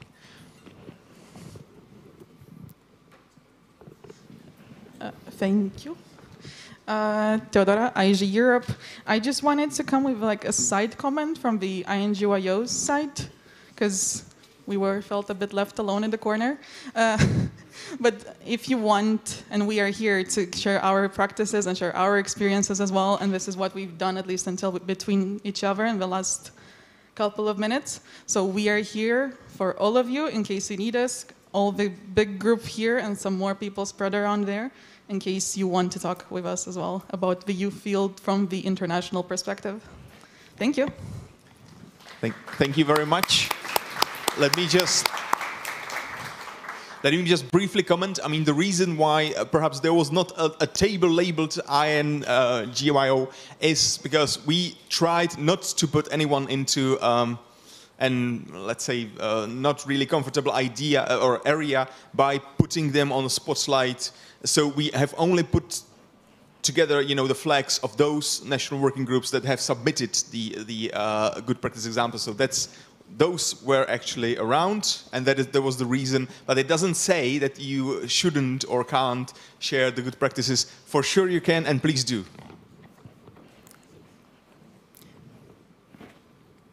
More questions or comments in the room? It can really, at this point, because we want to give you that time and opportunity, it can be anything connected to the topics of this conference or a shared feeling. Otherwise, we will continue with the program. Okay. Doesn't seem like it at the moment, and I think there will be much more time to discuss, so don't worry, plenty more to talk about. Great. So the last thing we want to introduce before we dive into the coffee break, which probably some of you are expecting already with interest, would be explaining the next bit that's happening after the coffee break, and they are the working groups. So the working groups, they compose like a large part of the conference program. They will start today approximately at 5:30, today until 17:15, so 5:15, and tomorrow the big majority of the day. So what is really the aim of the working groups? It is to spread, develop, and continue with the good practice examples we have seen and identified in the good practice midterm report. What you are guys looking at, and I see that with a lot of curiosity and interest, are the little nests, we call them, and you can even see the visual of a nest, like a little bird nest. And these are the places that you will be working for the next day and a half. So you could see the name of the group. For each subtopic, we have 2 groups. The division of the groups, if it was not clear, will be done now by 2 members of the Czech staff who will be standing on each corner of the stage. And if you don't know yet to which subgroup you belong, you can ask them and be informed. Maybe to add one small detail, and I have to share that because I really appreciate the detail with what the conference has been planned. And you can notice that in the small things, that's why I want to highlight it. The rooms of the nests, and they are meant to be cozy, you know, to be an incubator of ideas. The rooms of the nests are actually called by birds. That connects quite well to the nests. It will be specific birds, for example, an eagle. Why are the specific birds why have they been selected? What do you think? Does somebody have an idea? Have a guess. I'm now very curious myself, Clara. Wow. Nobody? No guess. What could birds have to do with the EU? Or with you? Yeah, over there. Yes, exactly. They are the national birds of the different countries. So maybe have a look around and see and take a guess which bird connects to what country. So the eagle, for example, is supposed to be connected to Germany. So again, I like the small details with which the team has been planning this conference. And this is why I would also like to take the moment to thank the organizing team of the conference for all the work and the effort they've put into at all levels, the small and the big details. So maybe let's give them a short round of applause.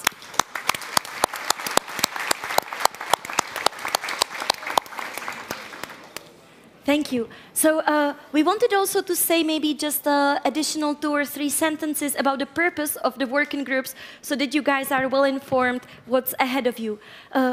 We want to use the good practices also as a basis of a dialogue between young people and the policymakers. So at some point during the process, there will be policymakers being invited, and we will use the good practices as a basis, as a kind of starting point of a discussion. Also, we will ask you to think and analyze and come up with maybe some additional success factors. So to kind of elaborate and build on all the work that was already done. We have heard some of the success factors identified by the researchers, and we hope that you will come up with some additional ones. And so, with the additional success factors and the other success factors, we can think of supporting mechanisms. We can think about them as kind of like a fertile earth that allows more and more good practices to emerge and to grow. And obviously, often when we talk about good practices, we might think about, that's maybe really not applicable at my local level. Unfortunately, I wouldn't be able to do that in my reality. So definitely we will touch also upon the hurdles and obstacles that are there for the good practices to be shared and transferred.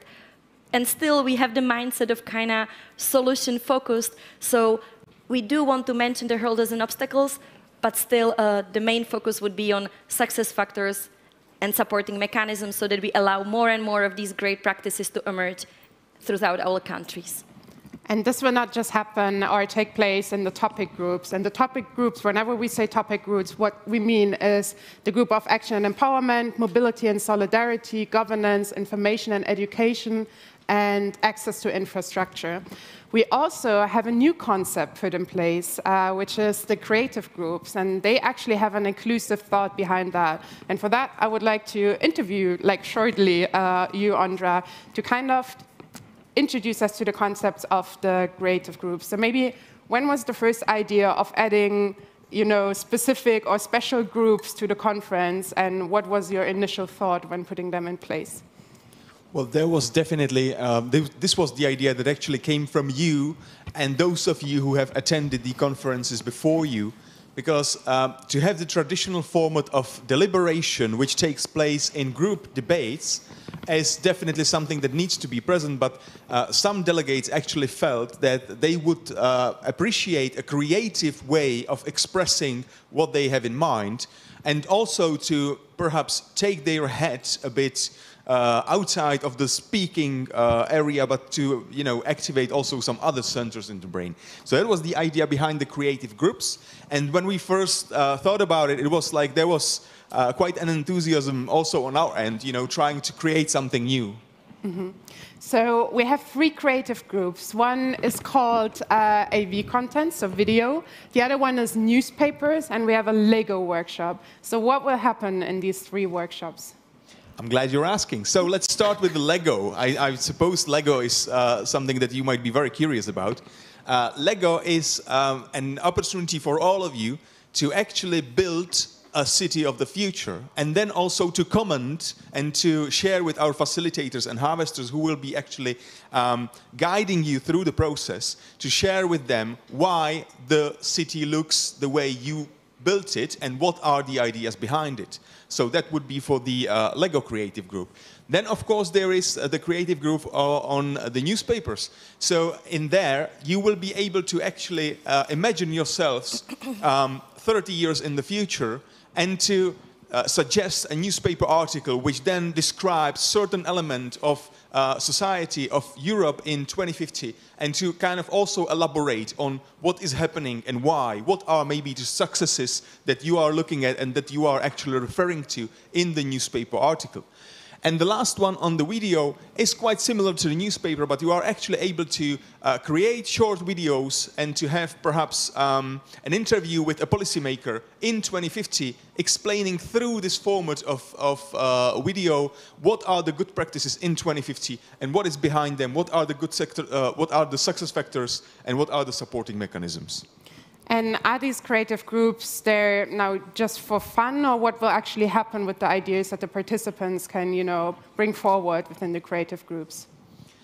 Well, there will be actually 2 types of results. First of them, of course, will be the artifacts themselves. And when I say artifacts, I mean whatever you will create. So, for instance, in case of Lego, I'm afraid we will not really be able to keep Lego, but we will take pictures of the cities that you will create.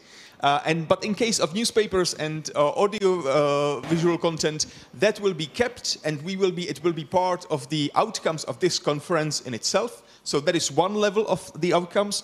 And the second level of the outcomes is that you will also be sharing the ideas that you had in mind with the harvesters and with the facilitators that are facilitating and harvesting these creative groups. So you will be able to actually fully explain what is behind the idea that you had and why you created what you created. Thanks. There was a question in the audience? Yes, we will come to that in a second, but just to clarify some practicalities and maybe to touch upon also what Andra just said. Don't mistake these workshops to be there, just for fun or leisure time or whatsoever. But art has been an important part of society and one form of, expressing political thought and really also shaping societies and contributing to a discussion. And we want to use this format as well during the conference to also move away from this typical policy making, a lot of verbal expression. Sometimes you have the pressure as a youth delegate to need to be very elaborate on what you say and how you do, and that does not suit everybody maybe participating in the conference. So this is really an alternative way. But just the outcomes are just as relevant and will be treated the same way as the topic group outcomes, really. So this is a beautiful addition, I believe, to the conference. And the creative groups will take place in kind of different settings than the topic groups. They will be open throughout the conference, so you can actually, for example, during the typical topic groups, if you feel like you need a break or you do not get into the methodology of the group, feel free to take yourself out of that workshop and to participate in a creative group. Alternatively, spend as much time as you want there to maybe express your thoughts and ideas in that format. But you can also use the breaks to discover the creative groups and maybe add upon the things you have discussed in the topic groups. The creative groups will open 1 hour after the start of the first topic group session, which is about to start in a bit. This is because, the opening of the topic groups is a lot about getting to know each other, diving into the methodology and so on. So we think it's relevant that everybody is there. But after that, from there on, just feel free to leave or to join during the breaks in the creative groups. Maybe give the facilitators a little hint that they don't think you are just leaving the room and will never come back.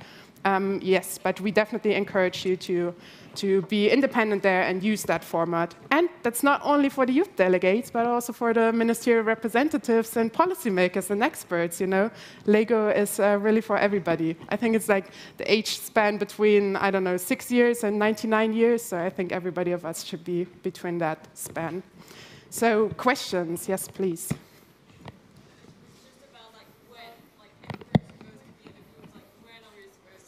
Yes. Again, yeah, it's happening in parallel is one way, or you can join during the breaks if you do not want to miss during the topic group discussions. There are facilitator and harvesters, as Andres just mentioned. They will guide you through the process. Please take the time also to elaborate a little bit on it. You can also play with the Lego, but it would also be nice to get some ideas from you out there. And this is also, I believe, a best practice that can be shared. If you do policy events yourself, maybe especially with young people attending, I think that's a great way of seeing how this could be used and really also be harvested for policy making outcomes. Yeah.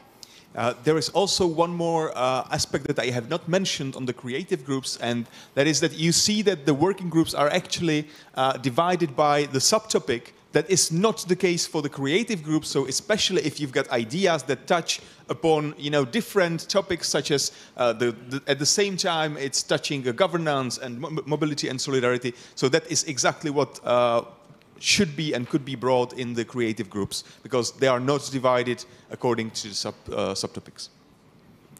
Any more question in general to the process of the topic groups and so on? Doesn't seem like it. Perfect. Then again, if you are unsure what group you either assigned yourself or have been assigned, there are 2 lovely volunteers. The other one, I think, is still working around. 2 lovely volunteers on the left and on the right side of the stage. Feel free to approach them. They have a list to check. And the other volunteers outside will help you find your rooms. You can also look at the map in case you need it. And yes, for now, I think it is really also time to say goodbye to the people watching us on the live stream, because we will just come back for a short closing plenary in the evening.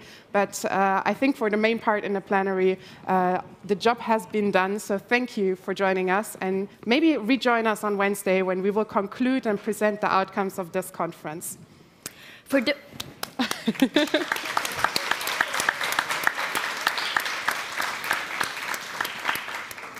For those of you here in the room, we wish you a very refreshing coffee break, and we invite you at 3:30, so 3:30, to meet up directly with your group at the nests that were indicated on the map. So the coffee break will last until 3:30, and we don't meet up here in the plenary. We will meet up directly into your topic groups. One question without a mic, I think they might be loud enough. Is it okay to prolong the break To 3:35? That's gonna be the deal. So the coffee break, 3:35.